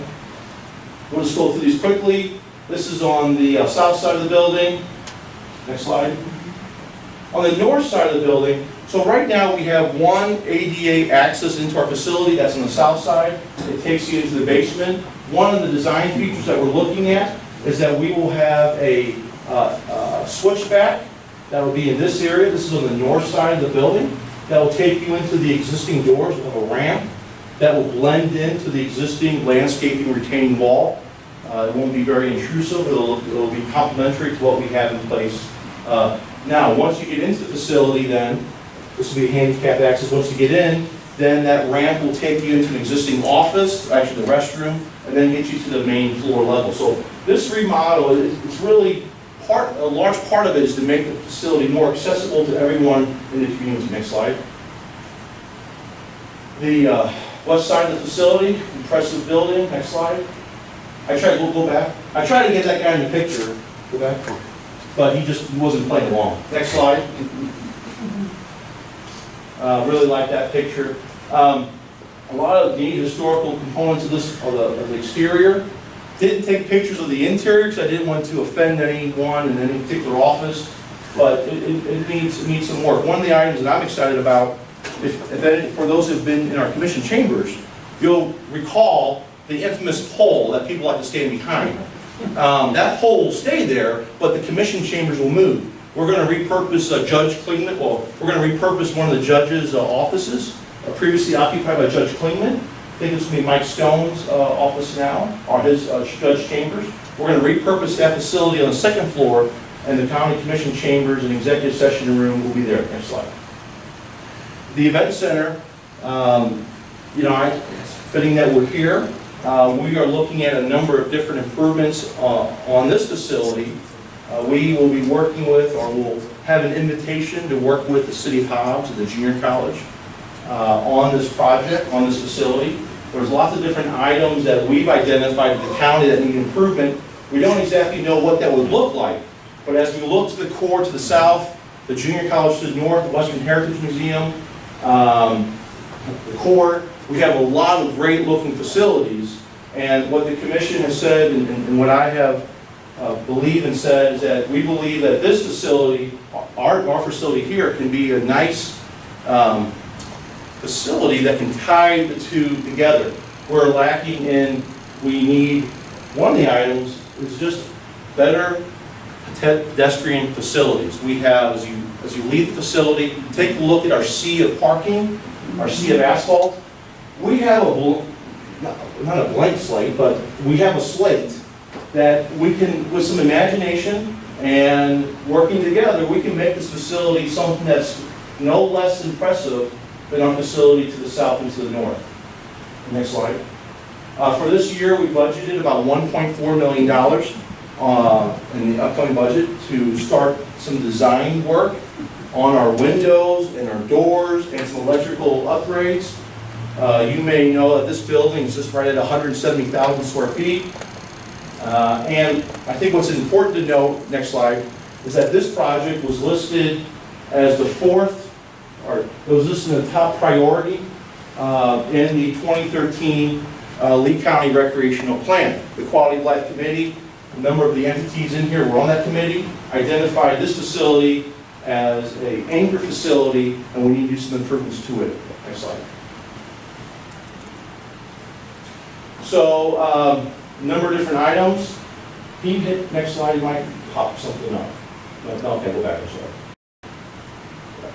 So we're looking at, we've estimated, and again, this is just an estimation because we haven't gotten with the other community partners to identify what we want to do out here, but there's a whole lot. A few things that we need to keep in mind as we look at improvements and as we look at adding facilities.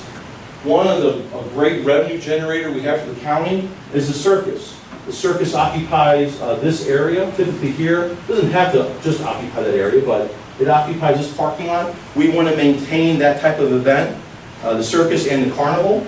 We have a carnival that comes as well, John Ring. We want to maintain the ability to host those activities because those are great revenue generators for this facility.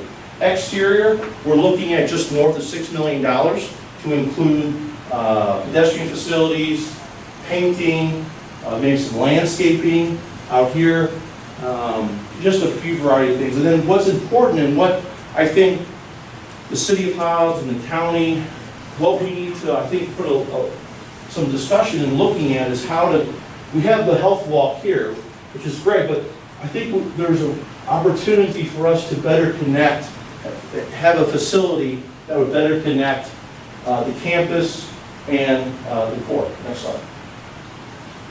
This is just to show some of the interior improvements. We got an estimate on right now. Nothing. This does not expand anything that we have. This is just replacing some of the things that we have. We've already been working on the light replacement. We've done a number of different electrical upgrades. And in the arena area, some of the ADA requirements have changed from the time this building was built. So we've had to spend a few $100,000 on some safety features in that facility, as well as acoustics and curtains. Next slide. We'll skip that. Just go through these slides. You're all here. You can walk around, use the facilities before you leave. Next slide.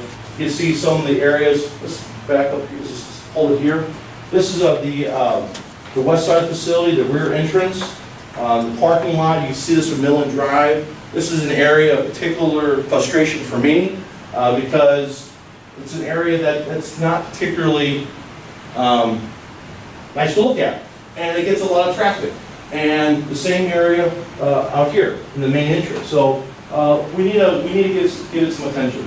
Next slide. This is just, for planning purposes with just the staff. We started looking at potential areas for some sidewalks. This is nothing that we present to the commission for adoption or anything, just to get an idea of how many square yards of concrete would be needed to install some different pedestrian facilities like sidewalks or whatever. Next slide. Again, just the parking, you can see how many square yards, more than 67,000 square yards of asphalt in that area, nearly 14,000 here. We have our RV hooked up in this area. I'm not sure if the RV hookup area has to stay there. As we look at the relationship between the campus, this facility, and the court, I think we need to look at how this facility can best complement the other two. Next slide. And serve the community at large. Next slide. I'll go back. Go back more. Let's see. Okay, we can skip that. Second, another item that we have on our ICIP is expanding the terminal at Lea County Regional Airport. Our existing facility now is about 4,800 square feet. It was constructed at the time in which we would have a 19-passenger jet service. Now we're looking at a 70-passenger jet service, hopefully in the future. Is that right, Steve? So we're nearly completed with phase one of a terminal expansion. This will be about an 8,000 square foot expansion on our facility, and we will remodel the existing square footage. So in excess of 12,000 square feet of improvement at our facility. We can skip this. Next slide. This is just to highlight that everything that we're doing at the airport, everything that Corey Needham is implementing under the Commission's direction has already been vetted through our Airport Systems Master Plan, which we have to obtain approval from FAA, as well as our terminal expansion plan. This work has been an ongoing project for several years. Next slide. Last 5 years, we've generated in federal funding about $7.7 million in capital funding from FAA. That has gone, a large portion of that has gone to redo one of our runways. Most projects out there, the feds will pay 90 to 95%, with New Mexico DOT typically paying 5 to 2.5%, and the local government match the county. There are some projects that have a different matchup. That's typically what it is. Next slide. This is a picture, an aerial of what the facility looked like before we had installed the new fire facility. As a reminder, you see the Piper hangar. Well, maybe you can't see, but it's right here. Fire station was there. Next slide. And this is sort of a master plan. This is our master plan for the airport. We've demolished the Piper hangar, built the new ARF, the new Airport Rescue Firefighting Building, tore down the existing one, or the old fire station, and that's going to make room for phase one, the terminal expansion, about an 8,000 square foot expansion. Recently, the commission had approved, Corey presented an item to expand the footprint of the parking lot. That's something that we're really excited about. Next slide. Okay, great. So, why is this no different? A few items to point out as we have, it is large, yeah. As we have events at the facility, and as we see that this facility is an economic driver, and I think it certainly does complement the air service. And what we have out there, it complements the activity that we have going on in the county. The EDC of Lea County is doing a great job stepping up the marketing for the flight service, but we also have other items. Corey puts on a fly-in, and that gives the airport great exposure. And with that, it's growing year after year. So our part of our master plan, we incorporate special event parking. You can also rent out one of our hangar facilities. We've had a number of different weddings and events there. That's part of the strategy, just to give the public greater exposure and see how nice our facility is. Next slide. I'm not going to read all this. Basically what it says is that our terminal isn't large enough and we need more space. And partly the reason why is that when that facility was built, the requirements that the Transportation Security Administration had then were less than what we have now. And it was built for 19 or 12 passenger aircraft. And we were now looking towards 70 passenger aircraft. Next slide. This talks about the next 40 years, what type of usage, how many people will have come to the facility. This is sort of what I like to see each month on our financial report, things going up. It's not always like that, but that's what we see the usage being at the airport. Next slide. So this is just to capture a little bit of zoomed in area where we're looking at for our terminal expansion. We are somewhat restricted on where we can build. We have the tower here. You can see what the movements would be for the aircraft here. So this is the footprint that we're looking at. Next slide. Phase one would be this area here. This would be a phase two if we're ever get to that point. Next slide. I'm not going to go into it. Some key features that most of you might have an interest in learning about. The expansion will include a restroom in the secured area. of the terminal. If nothing else, Who came out with that? you know, we did a community survey. I pay the consultant for that. Do you want to help us? Next slide. That's good stuff. Another nice feature, we'll have a carousel, a luggage carousel. So no less, the amenities that you'll find at our facility, once we have the expansion, will be no less than other large airport facilities, minus, maybe alcoholic beverages or a bar or anything like that. We're not quite there. But in terms of the space, next slide, it'll be much more of a user-friendly facility. This is a flyover. We're going to skip this. This gives you an idea of what our facility could look like. Next slide. These are some elevations as you get off the aircraft. You're walking north towards our facility. This is what it would look like. Next slide. Let's kind of scroll through these quickly. Go ahead. Some nice features about this facility. You have our existing facility, and this will have lots of windows. Next slide. Here we go. So what we're looking at in terms of the character, you can see what we have in place now. Windows, steel, metal, very kind of modern, clean-looking lines. Next slide. Nothing against the old school buildings, Wayne, but we're kind of going after this look. This is what we're looking at. We've looked at a number of different airports. You can kind of see this will be a first-class airport after the expansion with restrooms in the security area. Next slide. We're looking at our repair consultant, about $80,000 to Telesat, Sam. And then the phase 1 expansion will be about $3.5 to $4 million is what we're looking at for new construction and remodel of the existing one. Another key feature that we'll be able to have is that we'll be able to have more than one rental car facility. We have space now for one. We'll be able to have two.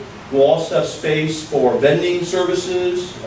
Hopefully we'll be able to have someone sell coffee out there, or bagels, or donuts. Then next slide.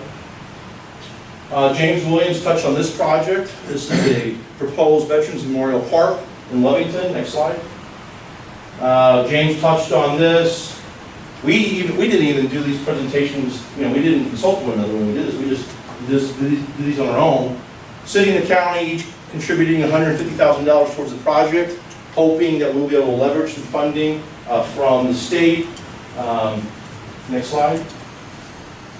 Kind of show you what we're looking at. Historic courthouse, or the existing courthouse is here. Judicial complex, new $35 million facility is here. Lea County Museum. And generally speaking, this is the area that we're looking at. It could be here. It could also be here. That's kind of the area that we're looking at. We're not exactly sure of the size of it just yet. It could be incorporated, but within this area is what we're looking at. We think that would be nice. Lovington had proposed this. Courthouse, judicial complex, nice way to be a nice feature in downtown Lovington. Next slide. Our Veterans Memorial Committee, at least at the county level, a number of them have gone out and got examples of what features could be included in this memorial park. Next slide. Just to see some more. One of the items that they talked about is having learning kiosks, interactive kiosks in the facility. I think that'd be a great feature. Loving to pay for it. Next slide. And then those are all of our capital requests. And then we have a few items on the legislative side, and I'll turn it over to Commissioner Long to talk about forfeiture. I've actually been working on this for 2.5 years. This has been a real frustrating one for me. And actually, Sheriff Ackerman had brought me in on this. This has been a real frustrating one for me. And actually, Sheriff Ackerman had brought me in on this. Because in 2015, you'll see that our state legislature really threw a kink in things for this forfeiture money. Local law enforcement's having a problem with abandoned property having to store that. The biggest thing for me is the $5.5 million. You see that, the third part there? So when oil and gas is down, New Mexico's clawing back money from everybody in this room. Yet we can't, each time we've tried this, 2 or 3 different people have actually made this not happen. The governor's been ready to sign this, but there's a couple people that have held this up, and I know who they are, and I'm not going to name names, Nick. So this $5.5 million, we missed the deadline. The feds gave that to other states. That's $5.5 million that Hobbs, Eunice, our Lea County Drug Task Force. And, to kind of tie this in, what Leanne and, all the schools were saying, we need mental health.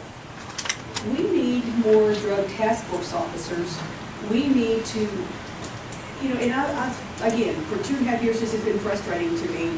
If we could get this money and other funding to put in our counties, hopefully that would help with some of these mental health issues with these kids. If we can get to the parents and well, I don't even have to tell you what all needs to be done with that. But we try year after year. This is next Friday I will be sworn in as president of New Mexico counties. This has been one of our priority issues for the last 3 years. It will be a priority issue again, and I know all of you will support this. And I may be calling on each of you to kind of lend your support when we run this up there again at our next legislative session. All of our reps and senators have been in meetings with me, and Ackerman, when he was here, Sheriff Wester, and now Sheriff Helton. We've all visited about this over and over, and everyone down here is on board, so I know you guys will sign on to help with this. Yes, sir. Just real quick, Municipal League, we're meeting with on our policy committees next week. So I didn't know if you've been talking to Mr. Fulton, to see if the league is walking the lockstep with you on this. Yes, they are. We meet with them every very end of November, around the 1st of December. New Mexico counties and Municipal League get together, and they're always supportive of this. And I do believe it's in the public safety committee. It is, yes. Okay. Next slide. Commissioner Black. Well, you talk about unfunded mandates. A few years ago, probably 4 or 5 years ago now, the state legislature really stuck their thumb in the eyes of the counties, and Lea County probably more than just about anybody else. When they the state has a responsibility to meet its share of the federal Medicare program, and they simply unloaded that on the counties. And it's based on your annual budget.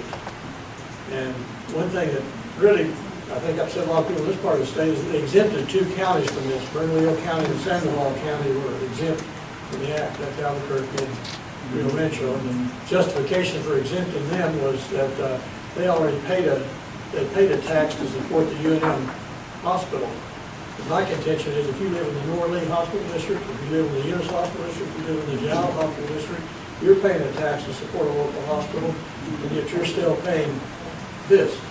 I think the reason they exempted them was because Albuquerque and Santa Fe, Albuquerque and Rio Rancho gave them enough votes to get it passed. But every 3 months we have to make a payment. It's a sizable payment, but $500 million. About last payment was about $7.3 million. And 4 times a year. we have no choice to approve this, but every meeting we take turns voting against it. It's my turn to vote against it next time, but we have to pass it. It's not something that we enjoy doing. And the first item on the list there is to oppose any measure or proposal to further shift federal and state health care costs to county government, which is exactly what this has done. Only one other state, I believe it's Alaska, has put this burden on the counties. Every other state, the other 48 states have come up with some way for the state to finance this. The most common way is to put a tax on providers. In some cases, it's a pretty narrow tax, like maybe just hospitals. Others, it's all providers. But of course, ultimately, this tax gets paid by insurance companies primarily. But in New Mexico, they put the burden entirely on the county. And The next thing there is counties need to have significant involvement in making decisions that impact the funding of health care. Counties have no involvement in making this decision at all. It was simply put on us. They didn't ask us if we would like to do this or if we thought this was a good idea or anything. They just put it on us. We'll support legislation that protects county revenue. And in the last one, counties need to table for and fully participate in all tax reform efforts. Try to minimize tax policy places counties and other local governments in conflict. And oppose any efforts that reduce the state's total harmless distribution to counties or reduce the county's DRT authority. And this is something the cities have to worry about as well, as the county. But certainly this has been a major drain on our budget for the last several years. And there should be a better way of handling this than the way the state handled it. You might have any questions about that?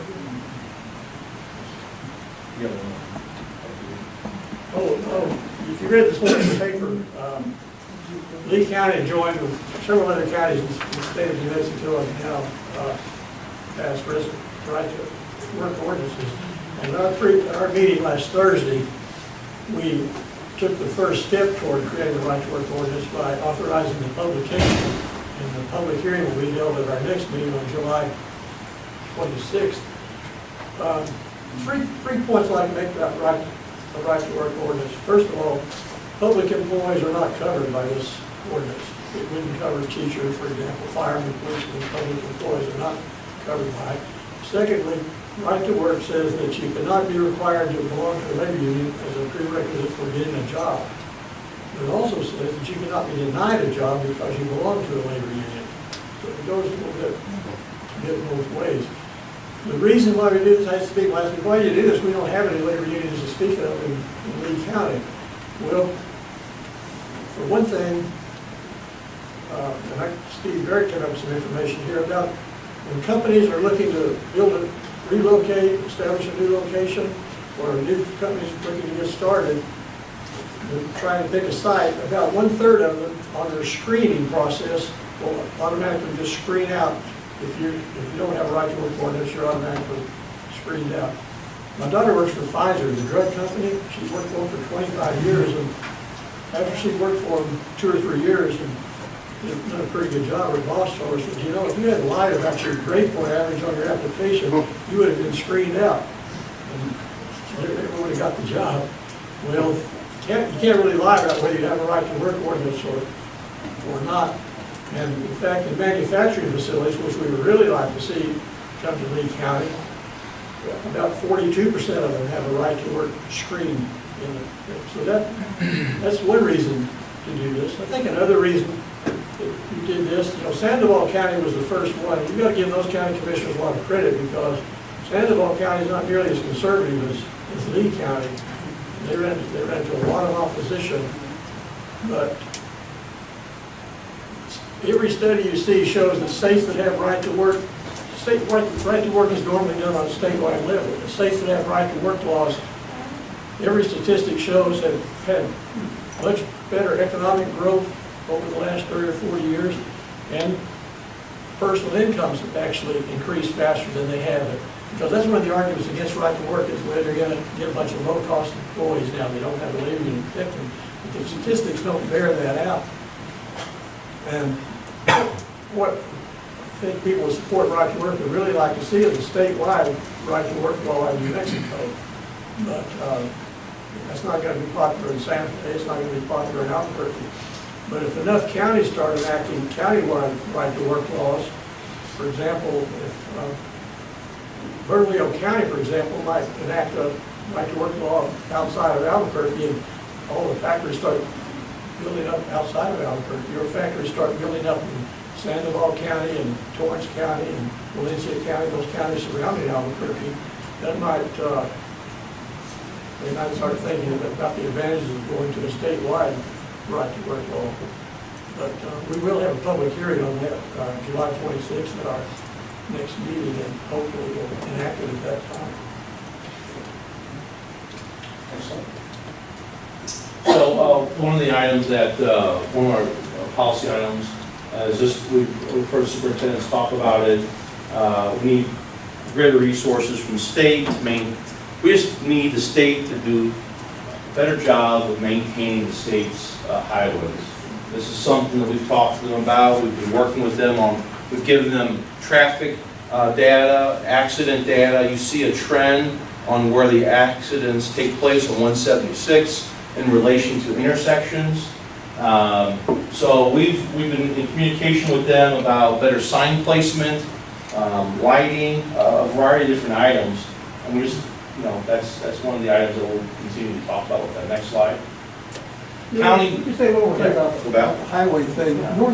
North Dakota, when they started really experiencing an energy boom a few years ago, their state legislature set aside a portion of a special portion of highway money for the energy producing counties, recognizing that good roads were necessary to help increase production. And that's what I've been arguing that New Mexico should do, that they should take a portion of this money that's coming from Lea counties and put it back into infrastructure, particularly roads in this area. And I was kind of pleasantly surprised a few months ago, Brian Egoff, he's the Speaker of the House, he's a liberal Democrat from Santa Fe, but he actually, in an op-ed in the Albuquerque Journal, actually made the statement that New Mexico might consider that the oil boom was really making things better as far as the state legislature solving the money problems, but the state should consider what I just got to be talking about. They should consider putting all this money back into infrastructure, schools, roads, things like that in the counties that are most affected by this. So I really think it would behoove us as a county that whenever we speak to our legislators, that we all know that there's a minimum $200 million new dollars out there. We certainly hope that they do not create another spaceport, another rail runner that's going to be a drain for years and years. Let's hit some one-time capital projects that is not a continual drain on the economies. Because we know that we will have ebb and flows in our economy. But as we speak to legislators, I really hope that they do not go and make some major investment that's going to drain us years down the road. Thank you. So the county, we maintain more than 1,200 miles of road. Next slide. And right now, the number recently just changed. I think we're actually at 43 rigs in Lea County. But you can see we have a lot of rigs in Lea County. Next slide. The significance of that is the number, how much traffic, how much that impacts our rigs. Next slide. You guys all know, but majority of our roads, at least a third of our roads, are directly serve oil and gas activities and assets. Next slide, and that puts a great big drain on us. So this is something that Corey found. A truck drives over a damaged section of roadway at the intersection. Nearly 1,200 loaded trucks are needed to bring just one well into production. So that's a typical count. That's equivalent to roughly, that impact of those 1,200 heavy trucks is an equivalent of about 8 million cars driving on the road. Next slide. Something that TxDOT has put into place that we think is a really good proactive solution to ensure that their energy sector corridors, their major roadways are safe and reliable. They have a really good thing in place that we would like to replicate here in New Mexico. Next slide. And when you can go back. You can see, a lot of these roads, they start in, Texas and they, find their way into New Mexico. So that's something that we think, we should be looking at here. Next slide. This is just shown that in the last couple years, we have found that our traffic on our county roads, such as Delaware Basin, Orla, Battle Axe, Marathon, a lot of these roads, we did not have a high enough traffic level for them to be functionally classified at a level to receive federal funding. And now all these roads in purple Before 2015, they were not functionally classified. We didn't have enough traffic. And from that time now, we've got them all functionally, basically we got them designated at a certain level to where they're eligible to get funding for it. And part of that criteria is the length of the road, what it connects, and what kind of traffic. And all these roads qualify based upon the amount of traffic and the type of traffic. Next slide. To kind of give you a breakdown of what the county has done in about a 4-year time period, of kind of what the county's investment has been into just these roadways. A lot of activity to kind of orient you to the map. Here's Jow, here's Eunice, Hobbs, Lovington. You can see some of the major roadway reconstruction that the county has paid for. This is 100% of county funding. So, you know, $60 million has gone into reconstruction of these roadways. Now, some of these roadways, I mean, you know, Battle Axe at Delaware Basin, well, these two roadways alone, you know, you got 58 miles, nearly 60 miles of roadway there. And we're looking at anywhere from $300,000 upwards of $400,000 a mile to fix these roadways. And they need it. So, in those fiscal years, 2013 to 16, we spent about $60 million reconstructing these roadways. Next slide. What this discussion leads to is one of our last legislative priority, our last item, is ongoing, and this is what Commissioner Black was referring to, having a dedicated revenue source from the state, an annual revenue source to help us maintain our roads. We have calculated a minimum of $7 to $10 million is needed to maintain the roads that we have, just to get them to their life expectancy. To get a road, it's a 25-year life expectancy, 30-year life expectancy, you have to invest money in it every year to get it to reach that point. We need $7 to $10 million a year. That's not for new roadway construction. That's just to properly maintain what we have. And it's predominantly on the roads that are highlighted here. And a few of the roads that come off of Delaware Basin, Battle Axe, Brindle School, Malmsmore Highway. So this is a big ask to the county. The capital items like the Event Center and other things, those are big asks as well. This is a large one. Doesn't just apply to Lea County, it applies to Eddy County. We talked to them about it. Anyway, next slide. Next slide. Next slide.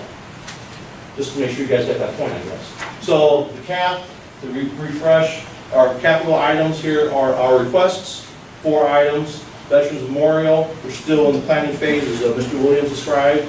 $3.5 million for our airport, just over $6 million for the event center, $2.3 million for the remodel of the historic courthouse. Next slide. Then you heard from Commissioners Black and Long on some of our policy items. And I have to stand for any questions that you can have. Next slide. That's it. Thanks. Mr. Cobb. Assuming that, you know, I don't have a lot of faith in you getting recurring road. Yeah, I don't either. So I guess the one thing that we do here is we come together and get away to solve our own problems collectively. Does the county have the ability to put together a special mill levy that would be for a road fund? So, Mayor? That we could then have that money and use that money to keep our commerce going here in the area. I know it would be a county-wide, just like we passed a special mill levy to build this building. The schools have special mill levies that they use for the maintenance and reconstruction of their schools. I think that, you know, personally, I think that solves the long-term problem. And we take it from the voters naturally, but I think the support would be. The ability, the option exists for the county commission to put forth, yes, to answer your question, yes. Can it be done by ordinance, or does it have to go through a vote? There's 2 different options, depending upon if it's county-wide or just county area. So it's called, you can do an infrastructure. And what percentage of that would be paid by the oil and gas industry as compared I'm to? not sure. So when we did the event center, 87% of the cost of the event center was paid for by the extractive industry, and the balance was paid for by the homeowner. And I would assume that it would be, the bulk of it would be paid for by the industry that's getting the benefit of I think that's a good point, Mayor. The option exists for the county to look at that. And going back to state legislature every year. Yep, I agree. I mean, I think that's an exercise. We do that just to highlight, what the county's investment has been and kind of what the drain is, just to highlight what the impact is. I have two commissioners sitting here, so you can talk to them about trying to pass a tax. We in Lee County are very against any more taxes. But does there come a time where we must look at it seriously for this? If it's oil and gas industry, what's the damage to the trucks that drive on these? And I think if they looked at it that way, then maybe it's not that much of a tax for them. In fact, some of the industry, I know in Eddie County, some of the industry has partnered with Eddie County on building roads. We have with one or two pretty small roads. I mean, these are typically like 1/10 of a mile or a 1/4 of a mile. We have done that. Their issue now is transportation is becoming such an issue for them. They literally have wells shut in because they can't get to them. And I think it's something that we certainly need to Good look at. point. A long-term solution. Good point. I did want to tell you that the city of Eunice, right now, it's a bond type of thing for us, but for years, our city council said there is no way on God's green earth that our citizens, and by a 2-to-1 vote, they agreed to take on themselves an additional tax burden to fix the roads. So, because we have, for us, similar issue. We have them coming in and out of us all the time on the residences everywhere, and it's constantly tearing up the roads. And we agreed to go. Our hat in our hand all the time, we're never going to get what we truly need. We talked about the problems he had at Eunice with safe bus routes. I mean, it impacts everybody. TJ's got the same problem. He runs all the way to the Eddie County line. So I certainly think, I know this meeting was supposed to be how we work at the state level, but I think we need to work together within our local level as well. One possibility that, it's just a possibility, is that, like Hobbs has a franchise tax for the electric company. If we enacted a county franchise tax, for example, that would be primarily paid for by oil and gas companies because they're the biggest users of electricity. I don't think state law gives you the right to put a franchise tax. That's questionable. That's questionable whether it does or not. So, but if you pass the mill levy, you basically put a franchise tax on them because they're picking up the bulk of the revenue. But that could be, if we did that, it could be levied for roads specifically because they use roadways. I think it should be a special mill levy for the purpose of constructing and maintaining county roads. And you could use it, if you had the money available, it would give you great leverage capacity and negotiating capacity with the state to do some projects. Good points. Any other comments? On the Questions? Veterans Memorial, who's eligible and what veterans will be eligible in the partnership with the Lovington County? Countywide or? So we looked at countywide, and in terms of what branches we haven't anticipated any branch, but that's something that I think Lovington, the county, we still need to hash out.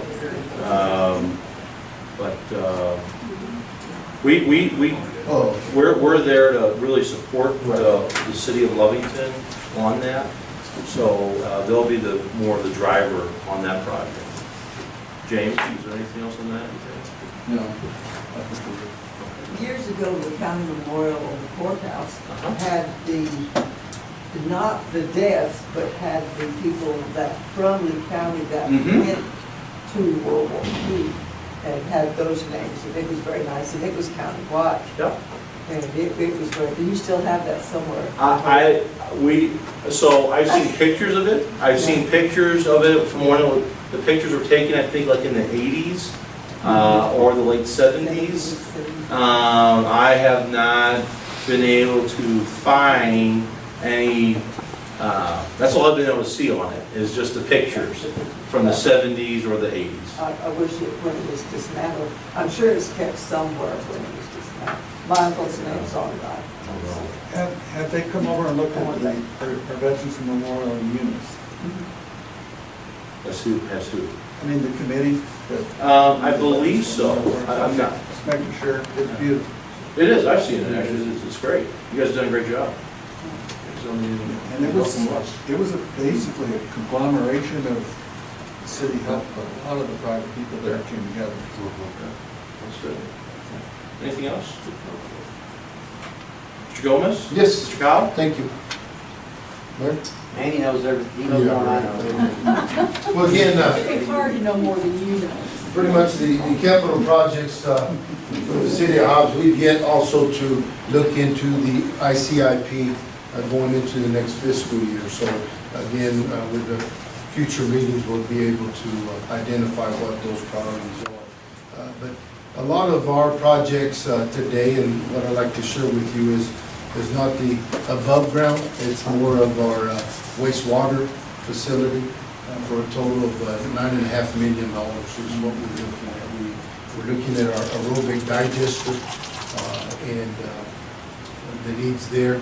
25 years ago, the city of Hobbs deferred to improve upon that digester, and we're seeing it and experiencing at the wastewater treatment plant, which as our constituents may not know the infrastructure, the ins and outs of it, but they'll smell it. So we want to make sure that we're moving forward with that. So again, a lot of us, ours fall into that. But you know, as the gentleman from John mentioned, this is my first go around within the ICIP as the fire chief.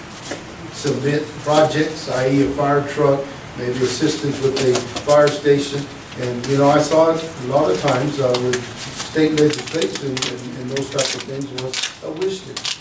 But you know, as Dwayne mentions, amazing county with amazing money. But yet, when I did a little research, just quick research, I noticed that, you know, we requested as a county, as entities, $56 million. Okay? And we were funded $1.5 million. So, I mean, again, I hope that this forum and what Mike has identified and you around the table is that we create some momentum to get up there to look at and fight for that money, because it is critical to our economy, to our constituents, so on and so forth. And as the mayor alluded, I mean, we also have to use this forum, in my opinion, is to be able to generate ideas and solutions that may not be involved with the state. And so I think that this is just a great gathering. But again, with that, we're looking at with the sewer trunk line construction and replacement at $4 million. The aerobic digestion basins and equipment at $5.2 million. The water aquifer recharge, and I'm sure the public works guy knows what I'm talking about, I really don't, at $100,000, and then the facility cover at another $100,000. Again, we're trying to create that, help with that in the outside protected areas. We do in the fire service and EMS respond to 1,200 square miles. So roads is also a critical infrastructure and recurring asset that we need to focus on, and we are definitely supportive of that. Mayor, anything?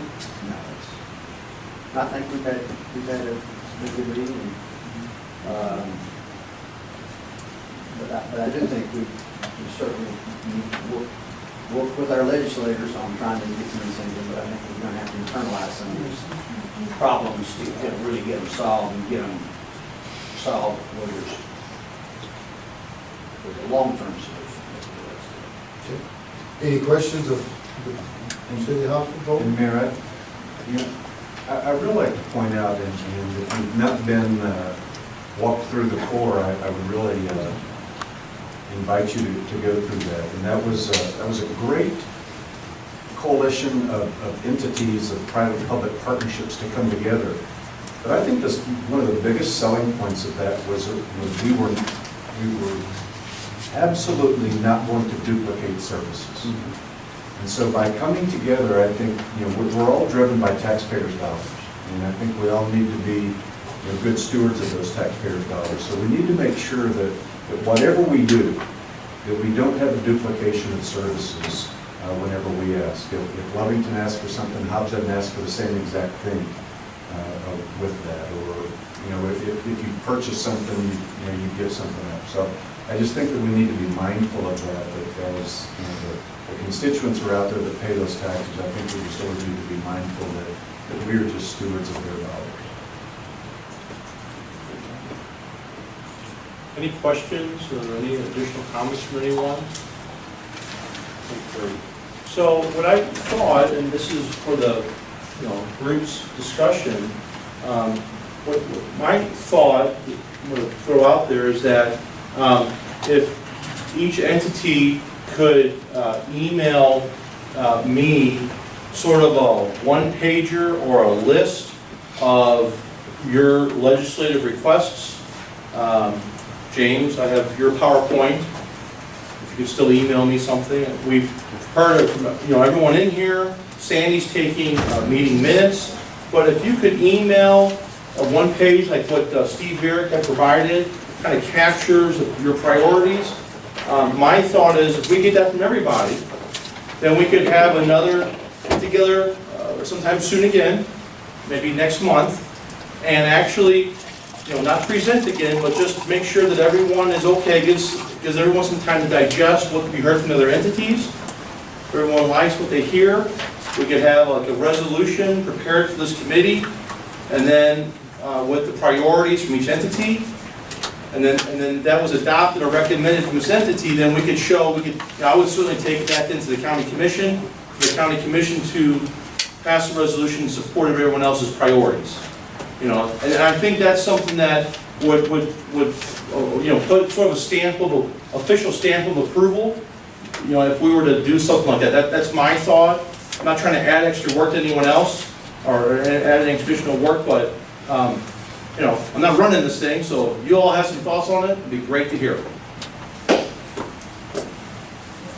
I'm going to say that everyone's silence is consent to what I said. So, Mike, just a time frame on that, just as we're working on the ICIP and those other projects. You have the what time? we had talked, I think, I'm not sure. Next month. Think you can do that? James, no. No, well, I'm just bringing up, the ICIP, we still are, it's not due back to the state. Correct. Final documents until September. Right. So, we tend to try to discuss this at least 2, if not 3 times before we can finalize that plan. Yeah, and it would be inappropriate for us to take it to this body without our permission. Oh, yeah, I'm sorry. Yeah, Mayor, absolutely. Absolutely. Yeah, absolutely. So let me rephrase. What my thought is not putting a timeline to it, but if everyone could email at some point what your priorities are of your entity, right? Ideally, your entity had, your board, respected board had approved it, and then that would get circulated amongst this group, who would come back. We all like what we hear and read. We would vote to recommend approval to our respective boards, and then everyone take that with everyone else's to your board and adopt it. And it would show, countywide community support for everyone else's project. When? I don't know. You guys, tell me.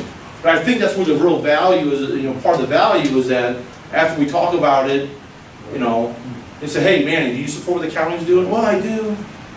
Board approve it? Well, no. But if they approve it, then we all know that we're all, singing from the same sheet of music, In 3 months. In September, then? You said September? Our deadline September. So meet after September 4th? I think so. You know, maybe Your it'll ISIP program for the county. is Same on the thing. It's on the Correct. same budget. It is, yeah, it is. Yeah. And yeah, if anyone else has any thoughts as you leave here today about what else needs to be discussed or how to improve or anything else, please send them out. Please give me a call, email the group. If you need anything from me, I'll be happy to eventually provide it to you. But, you know, this is my show. This is our show together. So your all's thoughts or comments greatly appreciated. Lunch just arrived, so I know some of you are holding out, are sticking around for that free sandwich. So it's there. So grab one. Was this? You'll see that in email sometime, but it's in September. Yeah. Yes, ma'am.